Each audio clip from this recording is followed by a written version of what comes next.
Chapter 1172. Yong Fan walked behind the crowd. Seeing Li Longji riding his horse away as if he was venting, Yong Fan could not help but smile. He had thought that this youth, who looked far more mature than his actual age, had a strong will that would not change even if Mount Tai collapsed in front of him. Now it seemed that this was not the case. In the end, he was still a youth. Even if his breadth of mind, knowledge, courage, and wisdom were all stronger than his peers, it was still a skill that required time to accumulate. It required experience to form. Perhaps if he was given another 10 years, he could become very mature. But if a youth had that kind of deep shrewdness, then he could only be described as a monster. A light carriage suddenly sped past Yong Fan from behind. The carriage was very gorgeous. Even the outer wall of the carriage was engraved with exquisite patterns. It was also painted with good varnish. Under the sunlight, it shone with a jade-like luster. Yong Fan stared at the carriage seriously, as if he admired its workmanship and craftsmanship. But at the same time, he slightly tightened the reins in his hand, and the light horse slowed down. The carriage in front was still speeding, and Yong Fan rode freely. By the time he reached the gate of Chang, the carriage had already disappeared. After returning to Longqing Square, Yong Fan turned his horse away from the main road and turned into a small path in the forest beside the road. It had just rained the day before, so the path was a little muddy. The guards following behind Yong Fan did not show any strange behavior. They knew that the path was not long, and that the back door of the Yuzhen Temple was at the end of the path. The master often went there recently. The story of Yong Fan and Princess Yuzhen had never been spread among the people, but the guards by Yong Fan's side had given them the clearest instructions. Every time the sect master went to Temple Master Yuzhen's place, he would linger for more than 2 hours. There was no doubt that this young, beautiful, and noble princess was the master's new favorite. 2 hours was enough for them to do a lot of things. When they reached the back door of the Jade Truth Temple, Rinwei and the others dismounted without Yong Fan's orders. They tied their horses to a tree and scattered around to wait. Yong Fan walked forward and personally knocked on the door. The door to the courtyard opened and a pretty face peeked out. It was like a peony peeking out from the wall. Rinwei recognized that it was a little immortal nun by Princess Yuzhen's side.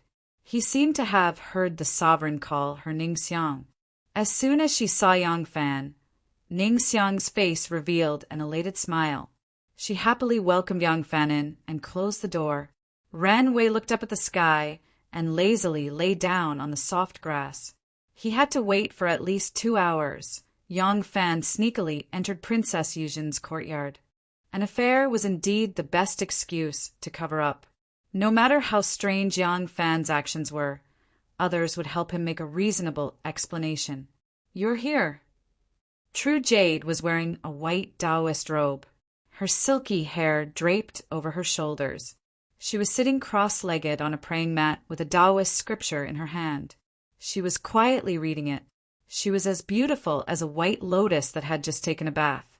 Hearing the sound of the barrier door, Li Qieying raised her head and saw Yong Fan come in. Her plain face and elegant manner immediately transformed into a joyful expression. This kind of action and expression was definitely the expression a young girl in love would have when she saw her lover. Ever since that day when Li Sanlang was like a cat whose tail had been stepped on, angrily grabbing Yong Fan's collar and roaring, Yong Fan already knew this girl's affection for him. Seeing her reveal her true feelings, the softness in the depths of Yong Fan's heart couldn't help but be touched. "All right, you can go out." Li Qieying was about to welcome him when she suddenly remembered that Ningxiang was still at the door and hurriedly said, due to Yong Fan's influence, Li Qieying now also loved to drink tea. The charcoal fire in the clay stove was burning brightly, and the fragrance of tea permeated the air. Naturally, there was no need for Ningxiang to come in and serve. As soon as the door was closed, Yong Fan's smile turned solemn. "Is he here?" Princess Yuzhen swallowed the words she was about to say. Her smile faded and she nodded lightly gesturing to the back. Yang Fan smiled and said, "If it wasn't for something important, he wouldn't have come to find me. I'll go and see him first." Princess Yuzhen was initially disappointed when Yang Fan asked about someone else. But when she heard his tone of explanation, as if he was afraid that she would be unhappy, Li Qiaying's heart suddenly became happy. She nodded like a virtuous wife and gently watched as Yang Fan opened the door and walked to the back. Yang Fan passed through the corridor and walked into the meditation room. He saw Shen Mu sitting cross-legged and staring at the portrait of the Elder Supreme on the wall. Hearing the footsteps, Shen Mu turned his head and smiled at Yang Fan.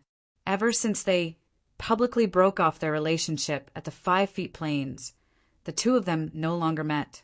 When there was truly an important matter, they would communicate through Guerre. However, which matter that required the two of them to discuss wasn't an important matter. It couldn't be explained in a few words. Later on, when they discovered that the Jade Truth Monastery was an exceptional hiding place, this predicament was resolved. With the hidden sex ability, it was a piece of cake for them to dig a secret passageway that led directly to the Jade Truth Monastery's rear residence, the Princess Courtyard. Yang Fan asked, "You suddenly invited me to meet you. Did something big happen?" Shenmu replied, "If that wasn't the case, why would I come to see you? You aren't a charming beauty." He might be smiling casually, but there was a trace of worry in between his brows. It was obvious that something big had happened. Yang Fan could tell that he was worried. However, the current Yang Fan was getting more and more composed as he encountered something big. He wasn't in a hurry to probe further.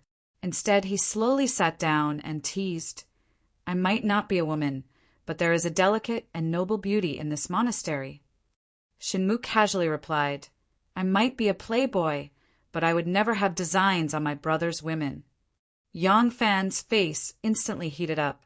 He let out a dry cough and asked, "What exactly is it?" Shenmu wasn't in a hurry to answer. He sized him up and asked, "Has Li Longji returned to Lu Province?" Yang Fan nodded and replied, "He will leave tomorrow." Shenmu muttered, "The matter you are doing, you really don't need my help?" Yang Fan shook his head. "There's no need. If there's a chance of success, my strength is more than enough.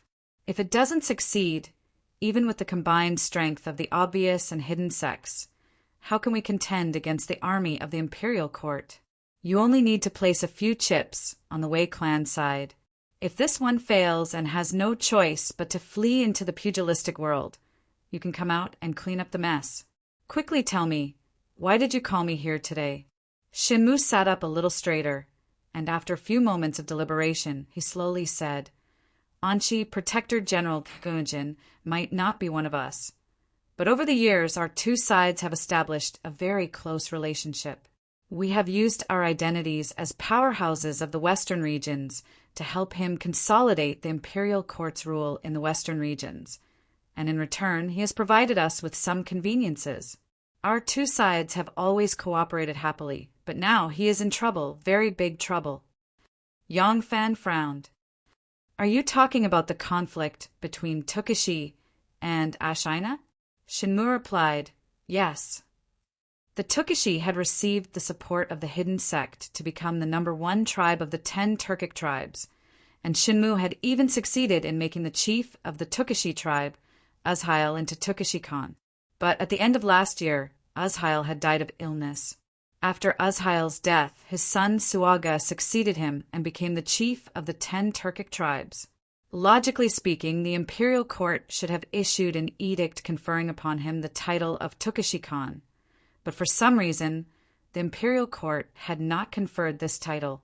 Ashina Zhongja, the chief of the Ashina tribe, whose strength was second only to the Tokushi tribe, believed that Suaga had lost the support of the Tang dynasty and wanted to seize the throne of Khagan of the 10 Turkic tribes. The two tribes had fought several times, leaving Anshi in shambles. But Anshi, Protector General Guiyuanjin, could only bide his time. This was an internal conflict among the 10 Turkic tribes, and they were fighting over the leadership of the 10 Turkic tribes, not the Tang dynasty. Even though Gui Yuanjin was Anqi Protector General, he did not have the authority to use the army to interfere. He quickly submitted a memorial to the imperial court, suggesting that Ashina tribe be moved to the Guasha prefectures and cut off from the Suaga tribe. Li Xian issued an edict in agreement, and Ashina Zhongjia, who was transferred to a more affluent area and would no longer be subject to Suaga's control, happily agreed. But while Ashina tribe was moving, the imperial court suddenly changed its mind. Li Xian suddenly sent an envoy to Ashina Zhongjia, and at the same time he appointed Great General Niu Shichang as Anqi Vice Protector General. Together with Ashina Zhongjia, he would send troops to suppress Suaga. The imperial court was openly siding with the offending Ashina tribe. Li Xian's appointment of Niu Shichang as Vice Protector General was a sign that Gui Yuanjin was going to be deposed.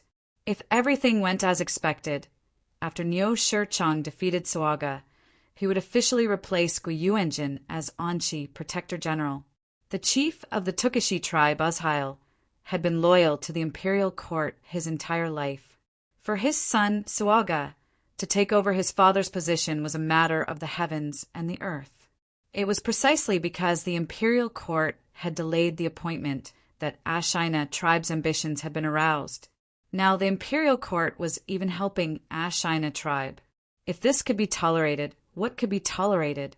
Suaga was infuriated by the news and naturally declared himself independent, proclaiming himself Kaghan of the 10 families.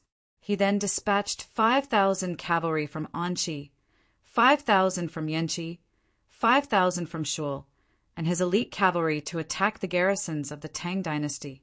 While Ashina Zhongjia was welcoming the imperial envoy, Suaga had received the news and personally led a surprise attack. In a single battle, he captured Ashina Zhongjia, killed the imperial envoy, and executed Great General Liu Shaosu.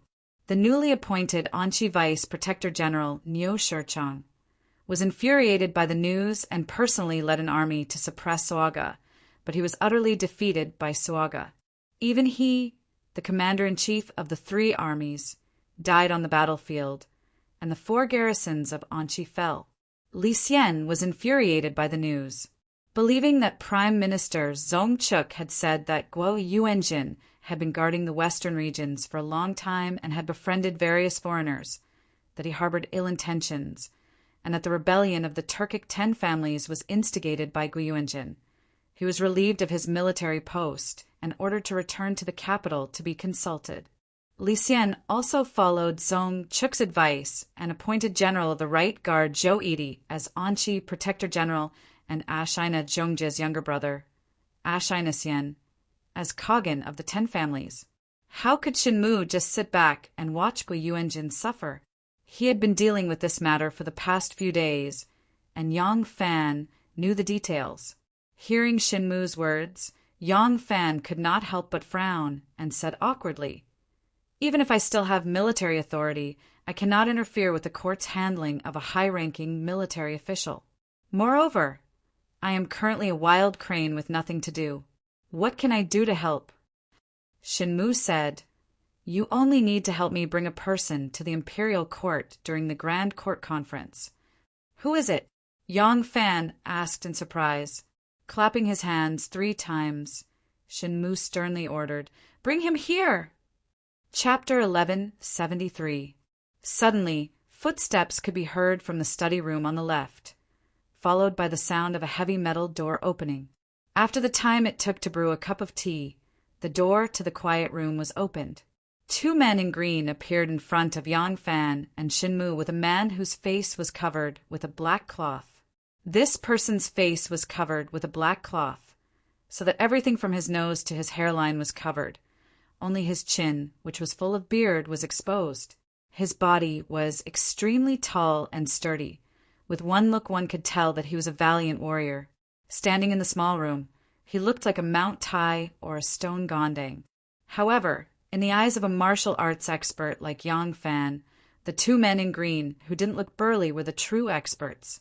They might be skinny, but their bodies seemed to be forged from steel. Every movement they made seemed to exude an aura of vigor, After the burly man was brought into the room, one of the men in green pressed his shoulder lightly, and he sat down cross-legged. The two men in green quietly retreated and closed the door.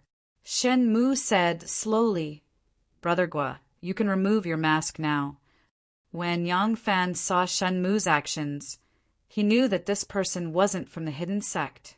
Therefore, Shen Mu asked him to wait outside. However, this person should have a close relationship with the hidden sect. Furthermore, his surname was Gua. Yang Fan was starting to get interested. When the burly man with a face full of beard heard Shen Mu's words, he removed his mask. When he came into contact with the light, his eyes narrowed slightly. After a moment, he slowly opened them. His brows were as thick as ink, and he had a square face and a wide mouth. He looked majestic, and although he wasn't handsome, he had a masculine beauty. Yang Fan couldn't help but praise him in his heart. Shen Mu pointed to Yang Fan and said, "Brother Gua, this is the Grand General that supports the nation." The burly man took a closer look at Yang Fan. When he saw that Yang Fan was much younger than him, he was even more astonished. He bowed to Yang Fan respectfully and said, "Anchi Protectorate's military advisor, Guahong, pays his respects to the Grand General." Yang Fan smiled and asked, "Who is Protector General Gua to you?" Guahong replied solemnly, "He is my father." Yang Fan softly exclaimed and cupped his hands. "Apologies." Shen Mu said, "Brother Gua, Zongchuk covers the sky with one hand. The only one who can help your father now is the Grand General that supports the nation. Tell him what you said to Grand General Yang."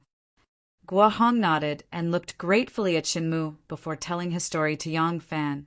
Guahong nodded and looked gratefully at Shen Mu before telling his story to Yang Fan. It turned out that after the death of Tukishur Hanwula, Suaga succeeded as the leader of the Tukishur tribe and immediately requested the imperial court to appoint him. The reason why the imperial court did not do so was because Zongchuk failed to bribe him. When Guahong ascended the throne, Zhou, Protector General of the Right Guard stationed in the West region, Protector reminded him to show of was Bai, of Grand of Hua, of Gu. When Guahong came, the supports by from of was mighty Guahong by Huavin. Of sure enough, when Sua Ji's memorial arrived at the imperial court, it was kept there. Later on, Zhou Idi and the chief of Ashina tribe, Zhongjia, became close. Not long after, Zhongjia, who was instigated by Zhou Idi, issued a challenge to Guahong. Guo Yuanjin, the Protector General of Anchi, submitted a memorial to the imperial court, suggesting that Ashina tribe be transferred out of Anchi and relocated to Gua and Sha. Ashina Zhongjia, who had not gained any advantage in the previous battles with Guahong, readily agreed. However, on the way, the unwilling Zongchuk once again persuaded Li Xian to send great General Niu Shijiang out of the western regions to interfere in the internal struggle for power among the Turkic tribes. He wanted to ally with Ashina tribe to destroy Suaga. The imperial court's actions caused the other tribes of the Turkic tribes, who had always maintained a neutral position, to be greatly disgusted. They began to provide intelligence to the protectorate of the Turkic tribes and secretly support them. As a result, Suaga was able to capture Ashina Zhongjia alive and kill Niu Shijiang. At this time, Zongchuk once again proposed to have Great General of the Right Guard Zhou Idi replace Gu Yuanjin as Protector General of Anchi and seize Gu Yuanjin's military authority. He also had the Emperor appoint Ashina Zhongjia's younger brother, Ashina Xian, as Khagan. Although Suaga had won a great victory, he did not have the confidence to oppose the imperial court. After capturing Ashina Zhongjia and Great General Lu Shaosu, he learned the whole story and immediately wrote a letter to Gu Yuanjin, entrusting him to express his difficulties to the imperial court. By this time, Gu Yuanjin had already been stripped of his position as Protector General and ordered to return to the capital to await his return. He knew that the moment he returned to the court, he would suffer the same fate as Blacktooth Chong. So he did his best to delay his return.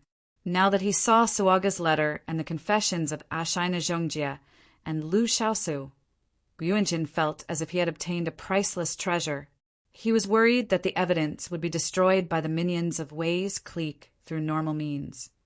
So he had his son disguise himself and return to the capital to seek help from his good friend Shinmu. Shinmu was delighted to see the evidence brought by Guohong, but he had no way of safely escorting Guohong to the Golden Palace Hall. So he had to find Yang Fan.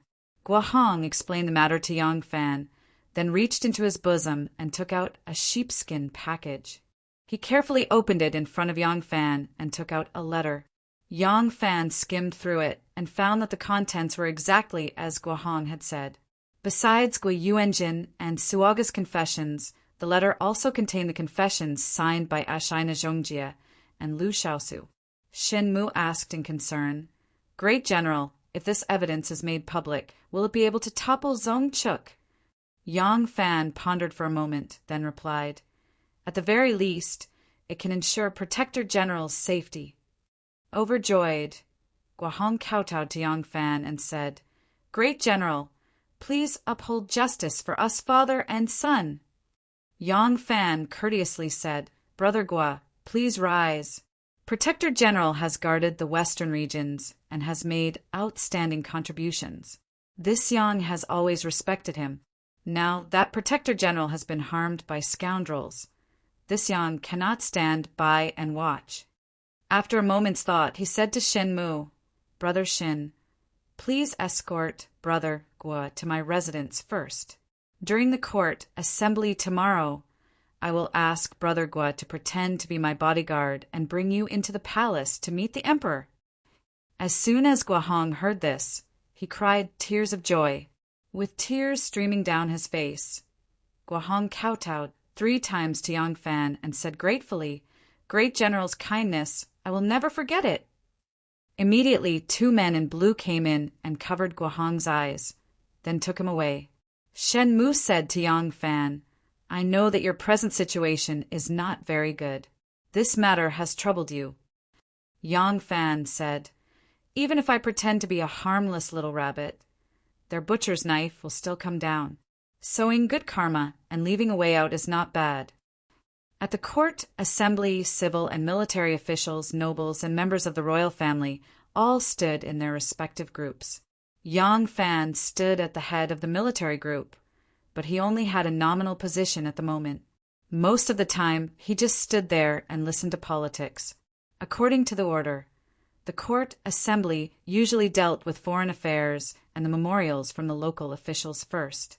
Today, there was only one local official's memorial that the emperor needed to deal with.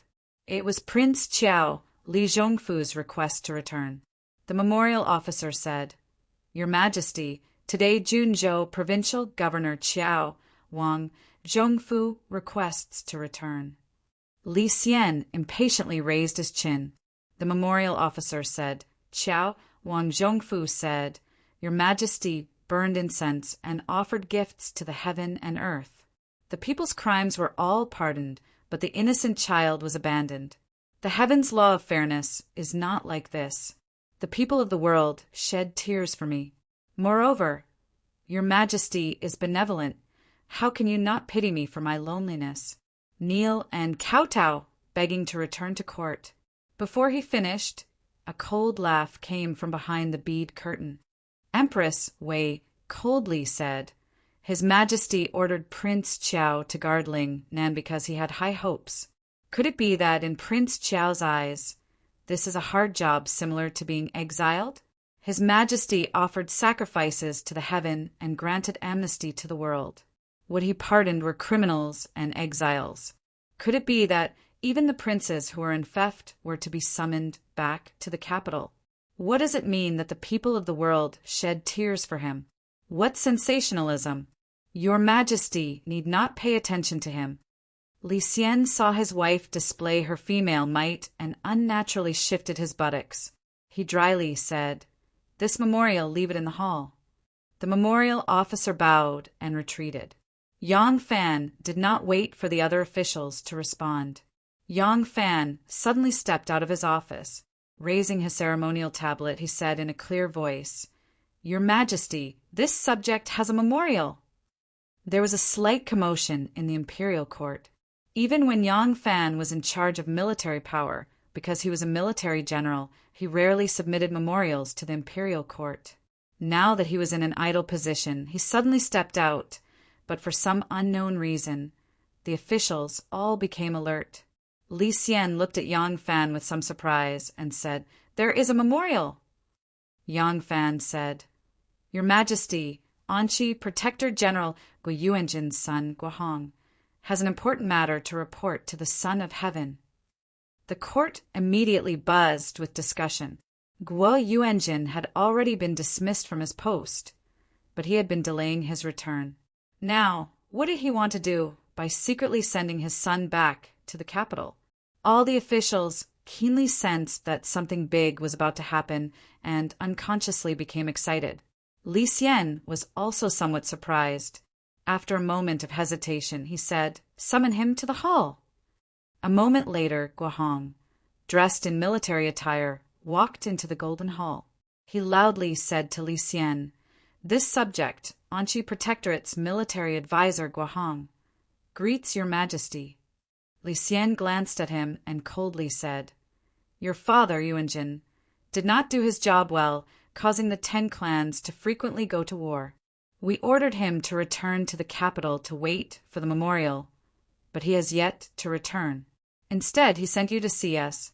What is his purpose?" Somewhat enraged, Guohong suddenly prostrated himself on the ground and burst into tears. He said, "Your Majesty, the leader of the Tukey Shur, Sago, rebelled because someone failed to bribe him and made things difficult for him. This subject's father acted as a mediator and was framed by slander. Your Majesty, please investigate clearly."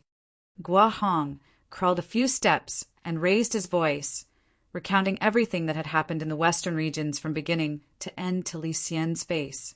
For a moment, the entire hall was in an uproar. According to the rules, when someone was impeached, the impeached official should have bowed and removed his hat to await the memorial. However, Zong Chuk suddenly stepped out of the ranks and sternly shouted, "A bunch of nonsense! Your Majesty, this is all Guo Yuanjin's slanderous words to bewitch His Majesty. Guo Yuanjin has guarded the western regions for a long time and harbors ill intentions. When Sa Gu sent his cavalry to wreak havoc, he did not move his troops. This is irrefutable evidence. Now that the court has ordered him to return to the court to await the memorial, he has delayed his return and even ordered his son to enter the court to falsely accuse this subject." Imperial censor Cui Wan saw that Zong Chuk was acting so unbridled and immediately stepped out. "Master Zong, the Son of Heaven has not questioned you, so you should have stepped out of the ranks to await the memorial. How dare you be so impudent? You say that Guohong is making irrefutable lies, but Guohong has irrefutable evidence. If Guo Yuanjin and Sa Ji's statements are false, then is Lu Shao's statement also false? The statement was personally signed by him." Zong Chuk coldly glanced at Cui Wan and sneered, "I have never instructed Zhou Yidi to ask for bribes for me. Zhou Yidi is far away in the western regions. How can I know what he has done in Chang'an? Now that Lu Shaosu is dead, only heaven knows whether his statement is true or false." Guohong, who was crying on the ground, suddenly raised his head and said, "Lu Shaosu may be dead, but Ashina Zhongjie is still alive. As long as your Majesty issues an edict, this subject is willing to go to the western regions and escort Zhongjie to the capital to confront him." Empress Wei sat behind the beaded curtain. Seeing the situation, she couldn't help but frown. She was very clear about whether Zong Chuk's request for bribes was true or not. 70% of the bribes Zong Chuk asked for had either landed in her pocket or thrown into Princess and Li's Ding Kuin Chi. Using Sa Ji's rebellion to strip Guo Yuanjin of his military power and replace him with someone from Wei's clique, this was something that Zong Chuk had discussed with her, who knew that Niu Shijiang would be so useless and Ashina Zhongjie was such a good-for-nothing. Even when the court's army joined with Ashina's troops, they still suffered a crushing defeat and were even captured alive. This matter would most likely not be concealed. Thinking of this, Empress Wei couldn't help but glare hatefully at Yang Fan and thought, "This person is really a scourge." Chapter 1174. Gua Hong had not immediately presented the memorial to the Son of Heaven, instead using the method of complaining about his grievances in the Golden Hall to reveal the inside story. Yang Fan had warned him to do this. Yang Fan was well aware of Zong Chuk's current status in the Wei faction, and the Wei clan would not sit by and watch as such a capable general fell from power. Moreover, if Guo Yuanjin were to be dismissed for his inaction, the Wei clan would be able to take the hundreds of thousands of soldiers of the Anqi Protectorate into their pocket. Based on this point alone, the Wei faction was certain to protect Zong Chuk. Thus, if the evidence was presented to the imperial court, the matter might be manipulated behind the scenes and left unsettled. Given Empress Wei's control over the emperor, this matter was likely to go along with the mistake. But if the matter was publicly exposed in court, the situation would be completely different. The emperor could not ignore even the most basic rules. Now that Gua Hong had exposed the truth, Li Xian ordered people to present the confessions of Sa, Gu, and Guo Yuanjin, as well as the confessions of Lv Xiaosu and Ashina Zhongjie. After personally perusing them, his face instantly darkened. He had not known about Zong Chuk's embezzlement, and now that he saw this evidence, Li Xian was furious. Although there were only written confessions, he believed that Guo Yuanjin and Sa Ji's confessions were the truth. It was a very simple reason. Sa Gu had already declared himself to be sweating. If he had not truly been wrongly accused and truly wanted to rebel, there would have been no need for him to do this. Li Xian coldly glanced at Zong Chuk and sternly said, "Zong Chuk, what do you say?" Zong Chuk gave a deep glance in the direction of Empress Wei's curtain, then calmly bowed and loudly said, "Your Majesty, this subject has been wrongly accused. This subject is loyal to his duty, careful with his words, and self-cultivation. How could this subject do something that would disappoint your Majesty? Moreover, that Zhou Yidi is far away in the western regions. How could this subject collude with him?" Li Xian was enraged. Throwing the letter forward, he sternly shouted, "In that case, how are you going to explain Ashina Zhongjie and Lu Shao's confessions? Could it be that you want us to escort Ashina Zhongjie to the capital to confront you face to face before you are willing to bow your head and admit your guilt?" Zong Chuk lowered his head. "This subject is terrified. This subject does not dare. But this subject is innocent. This subject is innocent." "You," Li Xian angrily pointed at Chu Ku of the sect. His quibbling made his hair stand up in anger, and his face flushed red. Behind the bead curtain, Empress Wei coughed lightly and leisurely said, "Your Majesty, please do not be angry. Zong Chuk has always been loyal to the country. In this Chie's view, accusing him of asking for bribes is not very likely." Li Xian frowned and said in a slightly resentful tone, "Empress!" Empress Wei was unconcerned and continued, "Logically speaking, Zong Chuk is the prime minister of the present court. If he wants to ask for a bribe, who knows how many people will rush to the prime minister's residence like a flock of ducks. Why would Zong Chuk go so far to extort a Hu tribe? How much money can those nomadic tribes have to be worth the coveting of our Tang dynasty's prime minister? Of course, this Chia believes Gua Hong's words are not false, but has your Majesty considered that Zhou Yidi cannot use the title of prime minister to intimidate others?" Hearing this, Li Xian was unconsciously moved. Thinking carefully, it seemed that what the Empress said was very reasonable. From the bottom of his heart, he was not willing to believe that his favored Zong Chuk was so insatiably greedy. Also, because of the hardships the Empress had suffered for him in her early years and the inferiority he felt from losing his normal functions as a man, he did not have the courage to go against his wife's wishes. Zong Chuk sighed inwardly and hurriedly bowed. "Empress is wise. Empress Wei smiled faintly, and said, "If the emperor wants to escort Ashina Zhongjie back to the capital for questioning, it is not impossible. But the journey is long, and the return trip will take at least half a year. By the time the emperor investigates the truth and deals with it, it will take about a year. At present, Sua Gu has already occupied Anqi and cut off the communication between the 4 towns and the Central Plains. The trade routes of the western regions have been cut off. Zhou Yidi is leading an army to suppress them. Regardless of victory or defeat, it will be a disaster of war that will implicate countless people. How can your majesty bear this? The Tubo and Turkic Khaganate will not let go of this good opportunity. If they take the chance to raise their troops and sow discord, persuading Suagu to ally with them, the western regions will once again be in flames of war. It is unknown when peace will return." Li Xian thoughtfully said, Empress words are very reasonable. Then, according to Empress words, what should Jin do?" Empress Wei said, "Your Majesty, with Guahong's testimony today, it is enough to prove Gu Yuanjin and Sua Ji's innocence. In this Che's view, the most important thing is to pacify Sua Gu and restore Gu Yuanjin to his military position to pacify the situation in Anqi." Hearing this, Li Xian repeatedly nodded his head. Empress Wei continued, "This Chia believes that your Majesty only needs to acknowledge the righteousness of the Sua Gu 10 families Khaganate, and then the Turkic 10 families can be brought back under your rule. The 4 towns of Anqi will be restored without a fight. Your Majesty originally thought that Gu Yuanjin, as Anqi Protector General, watched as Sua Gu and Ashina fought for loyalty and integrity. Later on, when Niu Shiqing was attacked, he did not promptly rescue him and thus punished him.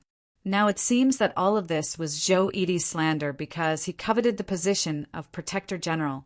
At this point, Empress Wei paused for a moment, her eyes suddenly turning cold. This Zhou Yidi first used the name of Prime Minister to extort foreign chieftains, and then he slandered important ministers, corrupting the discipline of the court. He should be severely punished to serve as a warning to others. Li Xian happily said, "Empress words are very appropriate. Then let it be done." Li Xian turned his head and issued the edict according to Empress Wei's wishes. As soon as Guahong heard that his father was out of danger and had been reinstated, even though he was unable to overthrow Zongchuk, it was an extremely good result for him and his son.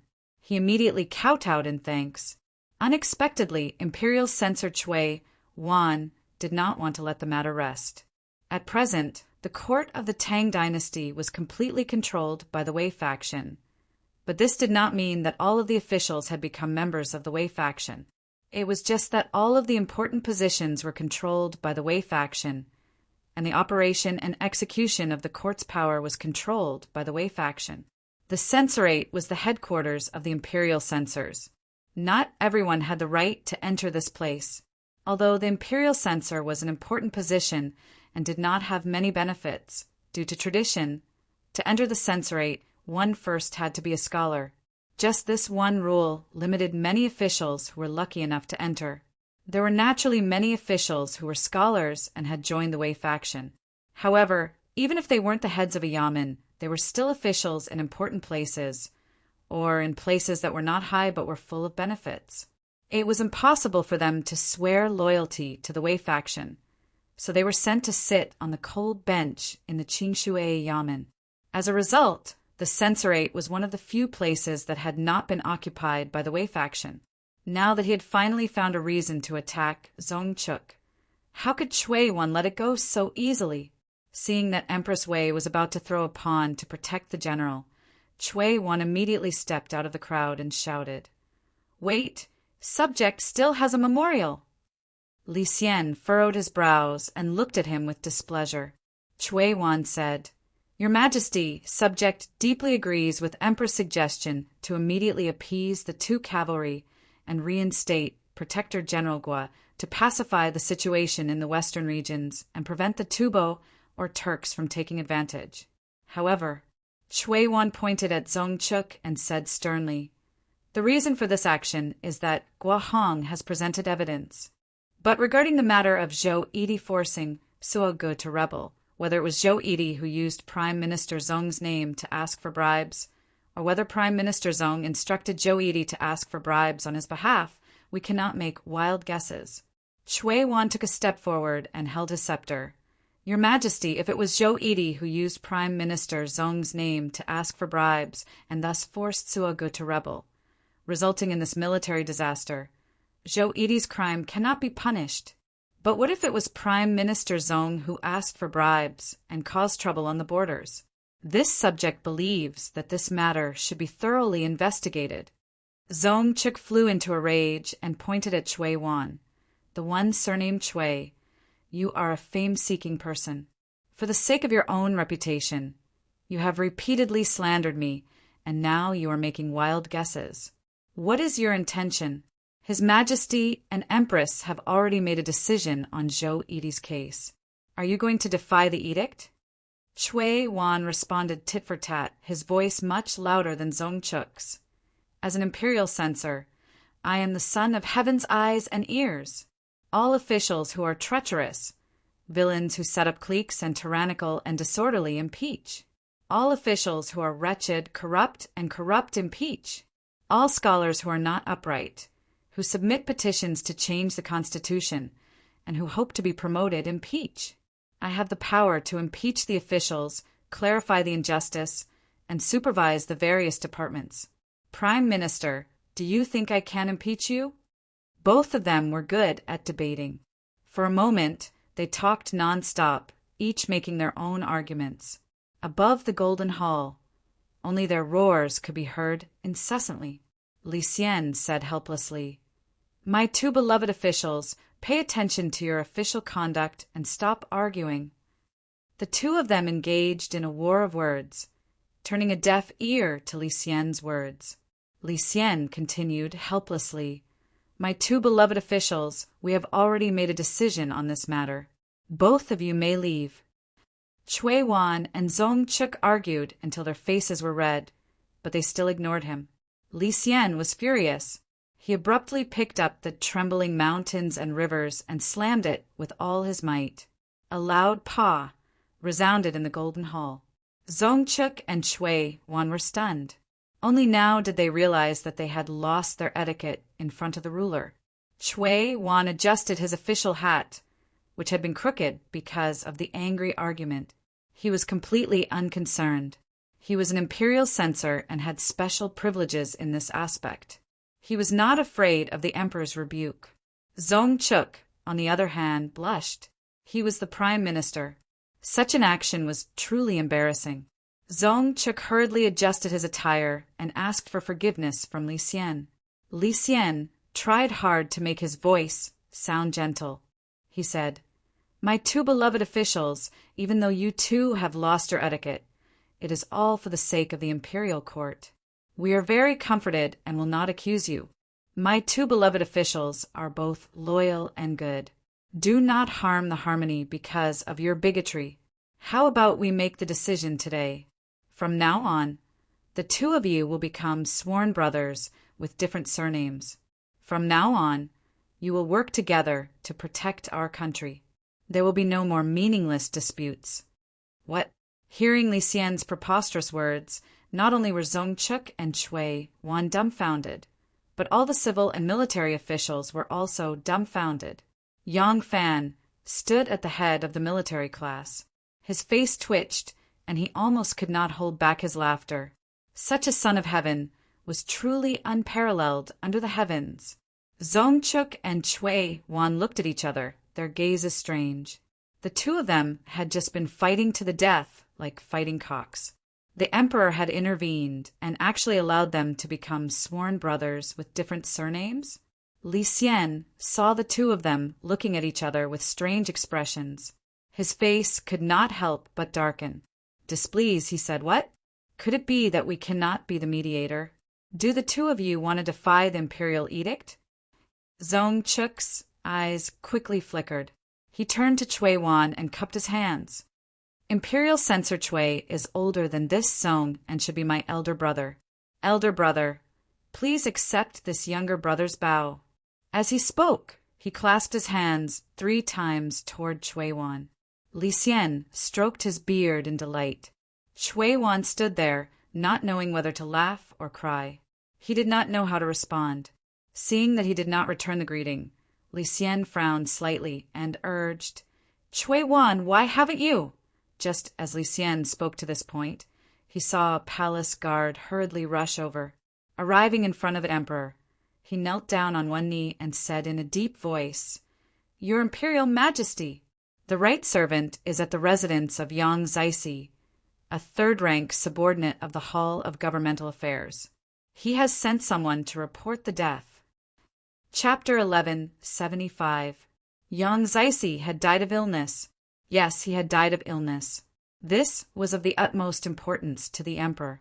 If during the Shangyuan festival, the 80-year-old Yang Zaisi had no choice but to participate in the tug-of-war competition because the empress and princess and Lu wanted to watch some fun and ended up losing his life, it would be a heavy blow to the emperor's reputation. Although Prime Minister Yang, who had always flattered and fawned over others as his principal, had steadily held the position of prime minister for more than 10 years, and had always stood firm in this era of extreme political turmoil, had indeed lost his life because of flattery. Although he had fallen in the tug-of-war, after he was sent back to his residence, the Yang Fu had sought out the best national doctors and managed to prolong his life for more than 4 months. This time, the emperor could separate this matter from the tug-of-war incident. Otherwise, if this matter became known, the emperor would lose his reputation as an absurdity. In reality, in order to mediate the dispute between Zongchuk and Shui Wan, he had fantasized about having them become sworn brothers of different surnames. This was already absurd. It was just that the emperor himself clearly did not think that there was anything absurd about this matter. But the Prime Minister Yang Zaisi's death made him realize the severity of the consequences. Now, it was not just Yang Zaisi, but Dolu Qinwang had also been bedridden ever since that day in the tug-of-war, and it seemed that he would not last much longer. If the 2 80-year-old prime ministers lost their lives because the emperor wanted them to tug-of-war, Li Xian would not be able to escape the reputation of an absurd emperor. So when he heard that Yang Zaisi had died, Li Xian was very nervous. He could not care about the matchmaking of Zongchuk and Shui Wan to his brother. He immediately announced the end of court and personally went to the Yang Fu to pay his respects. Empress Wei also felt the matter was troublesome when she heard from behind the bead curtain. The one who had suggested having the officials tug-of-war was in Lu, and she had strongly agreed. After the court meeting ended, Empress Wei took in Zongchuk and discussed the matter with him. Zongchuk heard Empress Wei's worry and comforted her. "Nyang, do not worry. Yang Zaisi was an old man in his 80s. It is completely reasonable to say that he died of illness. That day, the tug-of-war at the Black Tortoise Gate had not spread among the people because nothing major had happened. The only people who knew were the civil and military officials. If there was anyone who would connect these two matters, it would be them. This subject will immediately use the name of the Political Affairs Hall to inform all the departments and halls to strictly prohibit the officials from criticizing." Empress Wei nodded her head in agreement and had Zongchuk quickly take care of it. After Zongchuk left, Empress Wei suddenly remembered the Julang and the historian and quickly ordered someone to invite Shangguan Jiarong over. He also had to give an account to the librarian and the historian. She absolutely could not allow this to be recorded in the history books and daily notes. Once they attributed Yang Zaisi's death to the tug-of-war of the Upper Yuan, then she and the emperor would be cursed for all eternity. The historian and Qi Zhilang were currently under the jurisdiction of the Shangguan one.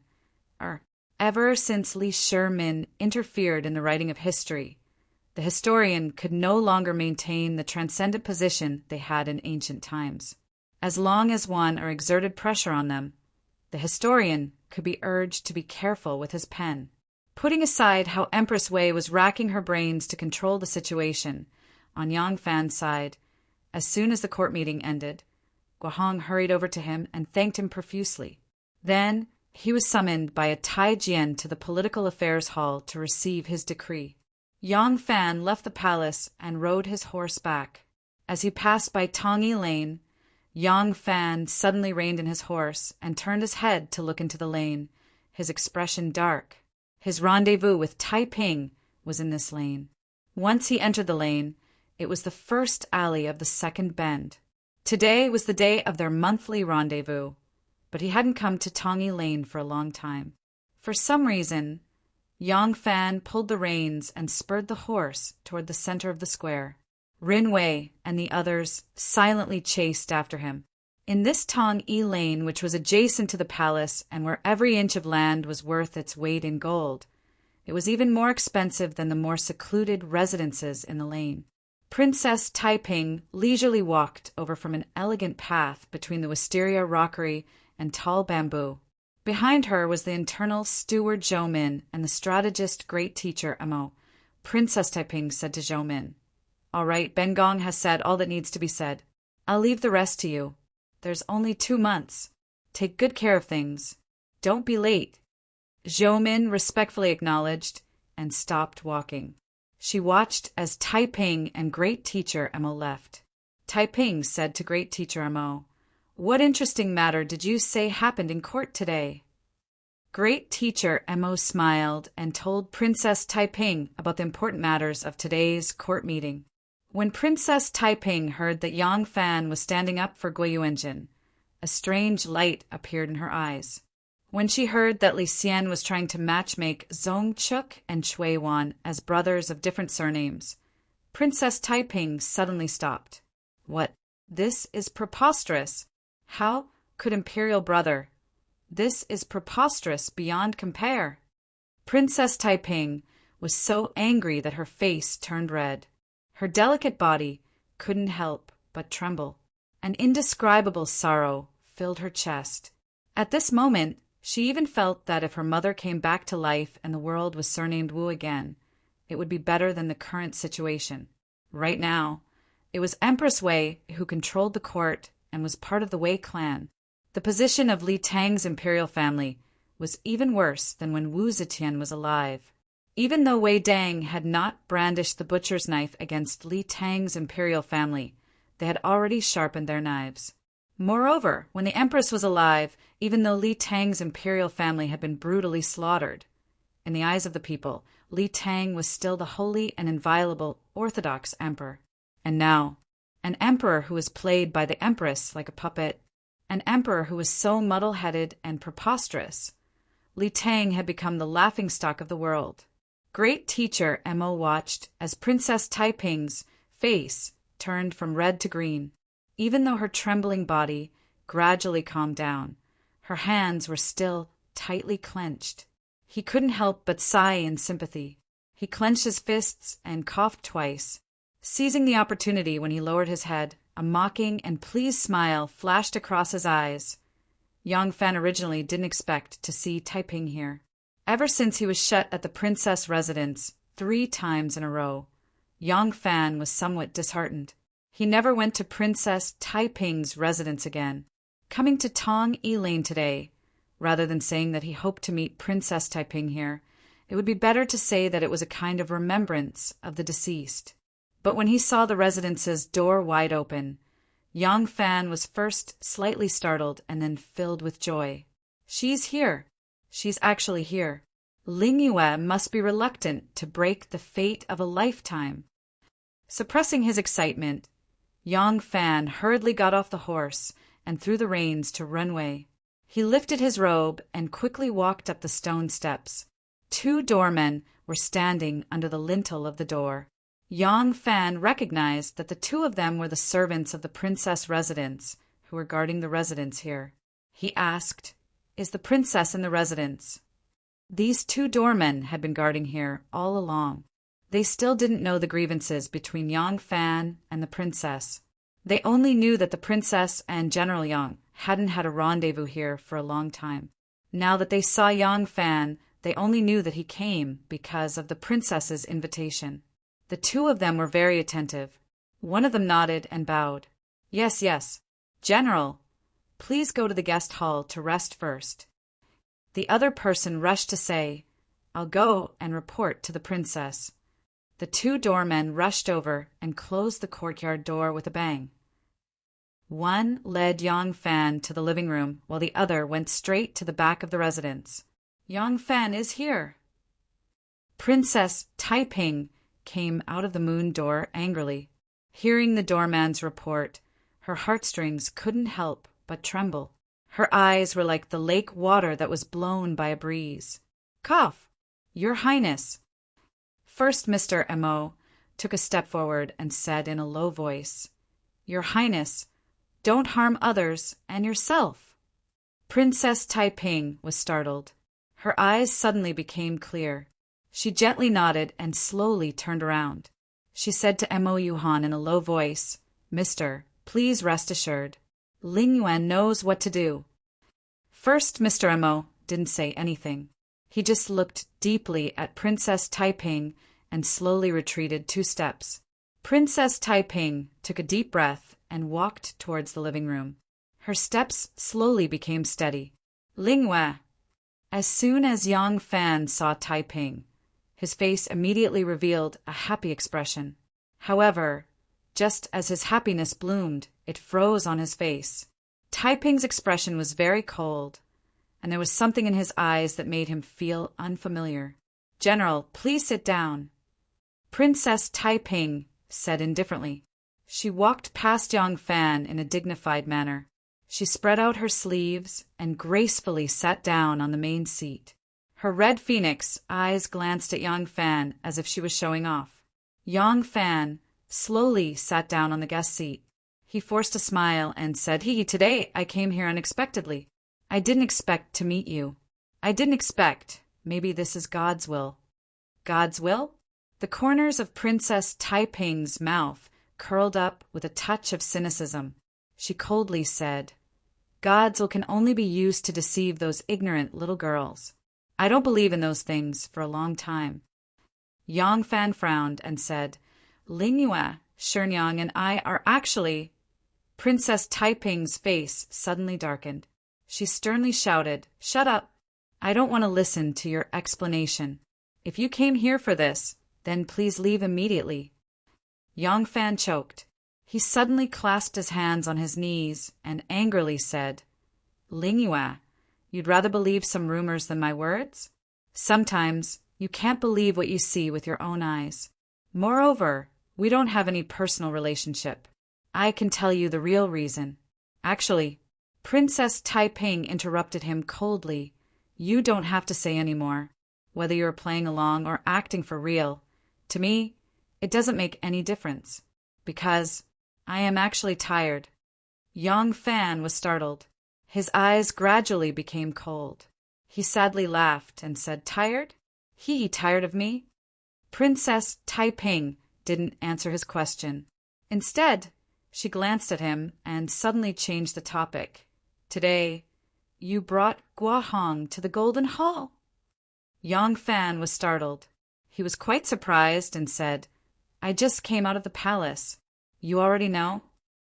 Princess Taiping smiled. There was an indescribable pride in her smile. Guarding the country, Taiping is not as weak as some people think. Yang Fan gently shook his head and said, This some people doesn't include me. I've never looked down on you. Princess Taiping ridiculed.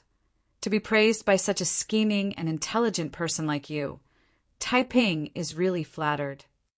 Yang Fan frowned and said, What do you mean by this? Princess Taiping smiled indifferently and said, Nothing much. Guahong exposed Zong Chuk's bribery in front of everyone in the Golden Hall, forcing Suogu to rebel and framing Guiyuanjin. It should also be your idea, right? Yang Fan's heart skipped a beat. His pupils suddenly contracted. Princess Taiping had long been paying attention to his expression. The fleeting change in expression of Yang Fan didn't escape her eyes. Princess Taiping smiled and said, Good move. I didn't expect that you could also use such a thing. The technique of creating momentum, borrowing momentum, and directing momentum are superb and have reached the peak of perfection.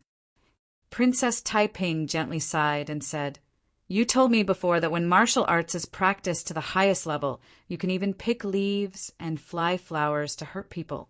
Your official career should have been practiced to this level, right? Chapter 1176. Yang Fan's expression slowly calmed down. He slowly straightened his body, the taut lines on his shoulders softening. An appreciative smile appeared in Yang Fan's eyes. This proud woman before him had the right to be proud. Her political wisdom had never disappointed him. Yang Fan softly asked, "You saw through it?" Princess Taiping replied, "The most reliable method is to present the evidence when the emperor summons the prime minister and the 6 ministries.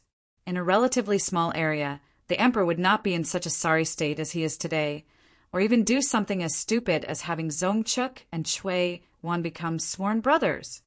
Yang Fan smiled gently. Taiping was somewhat angry at his smile. He said, "You purposely had Gua Hong expose the truth in front of all the civil and military officials in the Golden Hall because you knew that Wei Dang would definitely protect Zongchuk, and the emperor would definitely follow Wei Dang's wishes, right?" Yang Fan was still sitting there, calm and unruffled. He didn't even bat an eyelid, looking noncommittal. Princess Taiping said, "Gui Yuanjin built up a large number of farms in the western regions, governed Liangzhou, protected Anqi, consolidated the borders, and expanded the territory. He has made outstanding contributions and is the pillar of the country. Such a loyal old general was framed and almost lost his life. Now that the truth has been revealed, the matter has been left unsettled, and the one who framed the meritorious subject has not been punished. What will the generals think?" Because the treacherous subject failed to extort bribes and forced Suaga to rebel, the court mobilized tens of thousands of soldiers and spent endless money and rations. In the end, they suffered heavy casualties, and the main culprit is not punished. What will the people of the world think? The 10 families tribes are an important force for our court to control Anqi and resist the Turks. To make them work for us, the court has spent much effort. In the past, when Wuzheil was popular, the court was still cautious and was not willing to easily remove Ashina Huzaro from the throne.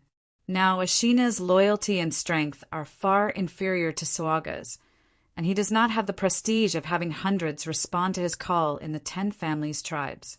Yet the court rashly supported him and provoked a civil war among the 10 families tribes.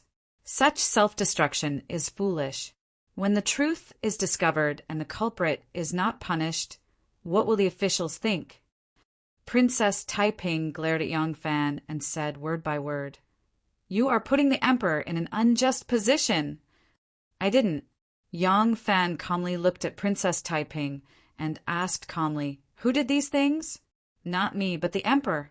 If I hadn't instructed Guahong to expose the truth, would the emperor not have done it?" Princess Taiping felt powerless when she heard his question and sat down dejectedly. Yang Fan's words were as sharp as the wind as he coldly said, "What will happen if I don't do this?" The emperor would very likely make the best of a mistake. Guo Yuanjin would be dismissed from his post and sent to the capital. He might even die in prison. Zhou Yidi would become the Anqi protector general and lead an army to suppress the Turkic Khaganate. The smoke of war would rise everywhere, and the land would be ravaged.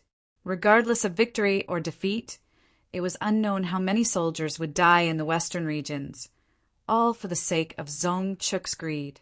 The Tubo and Turkic Khaganate would not let go of this good opportunity. They would spare no effort to win over the 10 tribes and incorporate the entire Anqi region into their territory. At that time, our Tang dynasty would not only lose our army and our country, but also lose a large amount of territory. Yang Fan took a deep breath and said loudly, "That's right. I wanted to expose His Majesty's incompetence to the world. But even if I didn't have this intention, I still had to use this method to ensure the safety of Protector General Gua, who had worked hard and made great contributions, didn't I?" Yang Fan showed a hint of ridicule in his eyes and lightly said, "In fact, His Majesty did better than I expected." Princess Taiping's face turned green and then red. Yang Fan's ridicule and accusation were directed at Emperor Li Xian, but as a member of the royal family and the emperor's sister, Princess Taiping felt that Yang Fan's ridicule was like a fierce slap on her face. She had to admit that Yang Fan was speaking the truth. He had only slightly achieved one of his goals, and the emperor's performance was even worse than Yang Fan had predicted. As the ruler of the world, he had not only ignored the laws of the country and blindly shielded Zongchuk, he had even fantasized about having Zongchuk and Chui one become sworn brothers of different surnames. Princess Taiping's face burned. It took some time for her to calm down. Princess Taiping stared at Yang Fan and sternly asked, "Just what are you planning by doing this?" Yang Fan replied, "Why ask so many questions? Do you really not understand?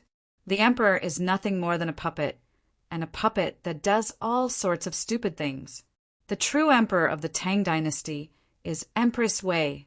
Empress Wei is sharpening her blade. You, me, the Prince of Xiang, and those ministers who are unwilling to submit to the Wei clan will soon face a calamity. I don't want to sit and wait for death, and I'm not willing. In the divine dragon coup, I also tied my head to my belt, and in the end, what did we get in exchange? This world is not the world of our ideals, and this emperor is not the emperor of our ideals." Although she had guessed at Yang Fan's intentions, when Princess Taiping heard them with her own ears, her heart still trembled. She excitedly asked, "Who do you think can replace him? The Prince of Xiang? I understand the Prince of Xiang's temperament the best. He will never rebel against his own brother." Yang Fan calmly replied, "What does that matter? His Majesty also has no desire to rebel against Emperor Zetian. But on the night of the divine dragon coup, he still left the Eastern Palace. Lingyue, sometimes there are some things that are not up to you to decide." At this point, Yang Fan's eyes dimmed. He stared at Princess Taiping and whispered, just like, "I am tired of the court and want to wander the Jianghu, but I am shackled. Also, I don't understand. How did you and I end up like this?" Princess Taiping was quiet for a while, then whispered, "Erlang, what I hate is not you." Yang Fan's eyes suddenly brightened as he stared unblinkingly at Princess Taiping. Princess Taiping met his gaze, and this time she did not avoid it. "What I hate is this relationship between us that can never have any results. There are some things that you will not think about, that you cannot think about, because you are a man and I am different. 30-some years is the best age for a man. Even if you are 50 or 60, it still doesn't count for a man, but a woman is different." Tears glistened in Princess Taiping's eyes. She lightly touched her cheeks and sadly said, "You are only 34 in the prime of your life, but I am 45. I don't know when it started, but I began to be afraid. Every morning when I open my eyes, I remember that I have aged another day. Every time I look in the mirror, I am most afraid of finding a wrinkle at the corner of my eye or picking out a white hair for my hair. Every time I make a discovery, I feel depressed for half a day. I don't know what will happen between us in a few years. Even now, even though we still have rendezvous, have you realized that we are very different from before? Passion can't last long after all. If I get older, the love that we use to maintain our relationship will disappear. At that time, what will be our relationship? Confidant? Occasionally meeting, sitting together to drink a cup of wine, drink a bowl of tea and chat? Yang Fan was moved. Lingyue. Princess Taiping shook her head fiercely and sadly said, "That is not the result I want, Erling. What you said is right. Sometimes there are some things that are beyond my control. I am not alone in this world. I can't abandon everything and go with you. I also have a son and a daughter. In the past, I neglected them too much. I only thought that it was enough to let them live in luxury, but I neglected that they also need a mother. Before I knew it, they had all grown up. I owed them too much. I don't know whether it is because I am getting old that I naturally care more about the growth of the younger generation, or because I am approaching the age of knowing destiny that I have sprouted the nature of a mother. I clearly know that now I can't abandon everything for love. Watching my children get married and build a career, watching them live a happy life, Watching the birth of grandchildren, grandchildren, and grandchildren is my biggest dream and pursuit at this moment. What I want now, what I hope to get the most, is kinship. Do you understand? When the princess passed away, her son deliberately wrote on his mother's epitaph that he got his official position by his own efforts, not because his mother flattered the emperor. As an aunt, he worshipped his niece as his mother, and tried his best to cover up the princess's unscrupulous behavior. Erlang, I have been to the princess's funeral. When I saw the tombstone, I shuddered. When I saw her children, not sad at all, and even relaxed, it was like the evening drum, ringing in my ears, deafening. Do you want me to be despised by my children and grandchildren? Yang Fan looked at her in a daze, looking at her unfamiliar face. But Princess Taiping actually smiled, revealing a smile that he was very familiar with. It was still charming. Emperor Wu of Han used to dote on Madame Li. When Madame Li was seriously ill, Emperor Wu of Han went to visit her, but Madame Li covered her face and did not see Emperor Wu until she died. I have never understood the reason, but now I do. Emperor Wu of Han loved A Jiao, Wei Zifu, Madame Wang, Madame Li, and Madame Gouge. Why only Madame Li could not be forgotten? Why, after Madame Li passed away, Emperor Wu of Han spent a lot of money to hire necromancers to perform a ritual in her dreams to see her again? Why, after Emperor Wu of Han died, only Madame Li was conferred the title of Empress Xiao and buried with him? As I gradually grew older, I began to understand why she did what she did. Erlang, let it end like this. That way, the memories that you and I will have in our hearts will be the most cherished, the most beautiful moments of our time. I know you love me, but in your heart, my position can never be compared to Xiaoman, a new one, or even the deceased Miss Ningko. The reason why you came to my door 3 times is more because of responsibility. Yang Fan's body suddenly trembled. Princess Taiping smiled faintly and said, I don't want to wait until the day when everything naturally fades and vanishes into thin air, and I don't even want to miss it. In the beginning, it was me who pestered you. Now I beg you to leave me, okay? Yang Fan stared at her deeply, but Princess Taiping had already looked away. She slowly got up and threw her back to Yang Fan. Time passes so fast, my second daughter is also going to get married. This house, I will give it to her. Princess Taiping walked to the back of the screen. When her figure was about to disappear behind the screen, she used all her strength to stop her voice from trembling and said, See the guest out! Chapter 1177. Princess Taiping turned around the screen, her tears streaming down her cheeks. She stubbornly raised her chin, letting the tears crawl down her cheeks. One by one they fell on her lapel. It was not until Yang Fan's heavy footsteps slowly faded away that Princess Taiping suddenly collapsed to the ground. As if someone had pulled out all of her bones, she burst into tears. A pair of snow-white socks silently approached and stopped not far from her. Then a corner of a blue robe was raised, and a person slowly kneeled down. Princess Taiping raised her head, her teary eyes gazing over. She saw Great Teacher Mo calmly gazing at her, his eyes suffused with the pity and helplessness of an experienced person who could see through the affairs of the world and human nature. Taiping slowly straightened her body and wiped the tears from the corners of her eyes. She whispered, Erlang's actions are just as Teacher said. He has a plan. Great Teacher Mo lightly creased his grizzled brows and stroked his beard. After a few moments of thought, he said, Your Highness once tested your esteemed brother, the Prince of Xiang. If the Prince of Xiang truly had no interest in the imperial throne and had never pretended before your Highness, Taiping cut him off. He wouldn't pretend.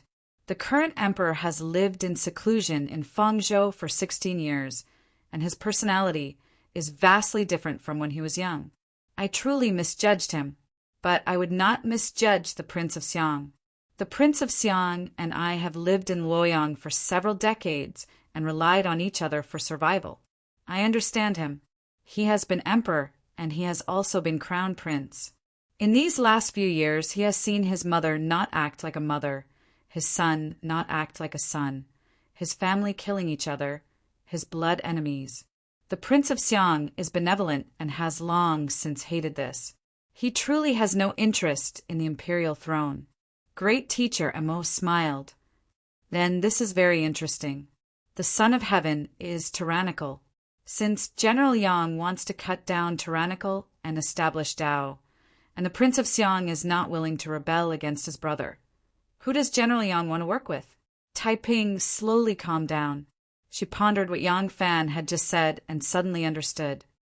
I understand. He must have reached an agreement with the Prince of Xiang's 5 sons. Once the matter is settled, the Prince of Xiang will have no choice but to ascend the throne. Princess Taiping hesitated, then suddenly said, Great teacher Mo, if Erlang succeeds, I don't seem to need to. Mr. Mo's eyes suddenly became sharp like 2 sharp knives. Princess Taiping was frightened by the sharpness of his eyes, and her heart was shaken. However, Mo Yuhan immediately realized that he had lost his composure. He hastily retracted his expression and regained his elegant and gentlemanly demeanor. He lightly said, Your Highness, you must never say such words again. You must never have such thoughts again. Mo Yuhan looked at Princess Taiping and said sincerely, Your Highness, think about it. How many people have entrusted their lives to you? Some things, once started, could they be stopped? There was no turning back. How could the princess be half-hearted and hesitant? Even if you don't think about others, you should think about your children. If you give up now and the secret is leaked, you can only wait for death. At that time, your children will also suffer. Princess Taiping was somewhat perplexed. In these past years, she had first fought with her strong and shrewd mother and worked hard to preserve the seeds of Li Tang. Then she fought with her muddle-headed and cold-blooded brother. In order to ensure the survival of herself and the Prince of Xiang, she had long ago put in a lot of effort. Great teacher Amo said in a low voice, Since a decision has been made, it must be continued. Besides, even if the Prince of Xiang ascends to the throne, perhaps he is not as cold and indifferent as the Emperor today, but can he become a promising son of heaven just by being kind? Their talents and virtues are far inferior to Princess. You have done so much for the Tang dynasty, even your lifelong happiness, but what have you obtained? Since others can't do it well and don't want to do it, then Princess, you should not pass on this responsibility. The more great teacher Amo spoke, the more excited he became. His clear face flushed red. Your father is the emperor, and your mother is also the emperor. Why can't you be the emperor? You are also the descendant of the emperor. Your Highness, if you become the emperor, what in the world can make things difficult for you? Even if you want to stay with General Yang for a long time, you only need to issue an imperial decree to take him as your empress. Who would dare to say anything? You are the emperor. You make the rules. You make it right, it's right. Hearing great teacher Mo's bewitching voice, Princess Taiping's weak expression gradually became firm.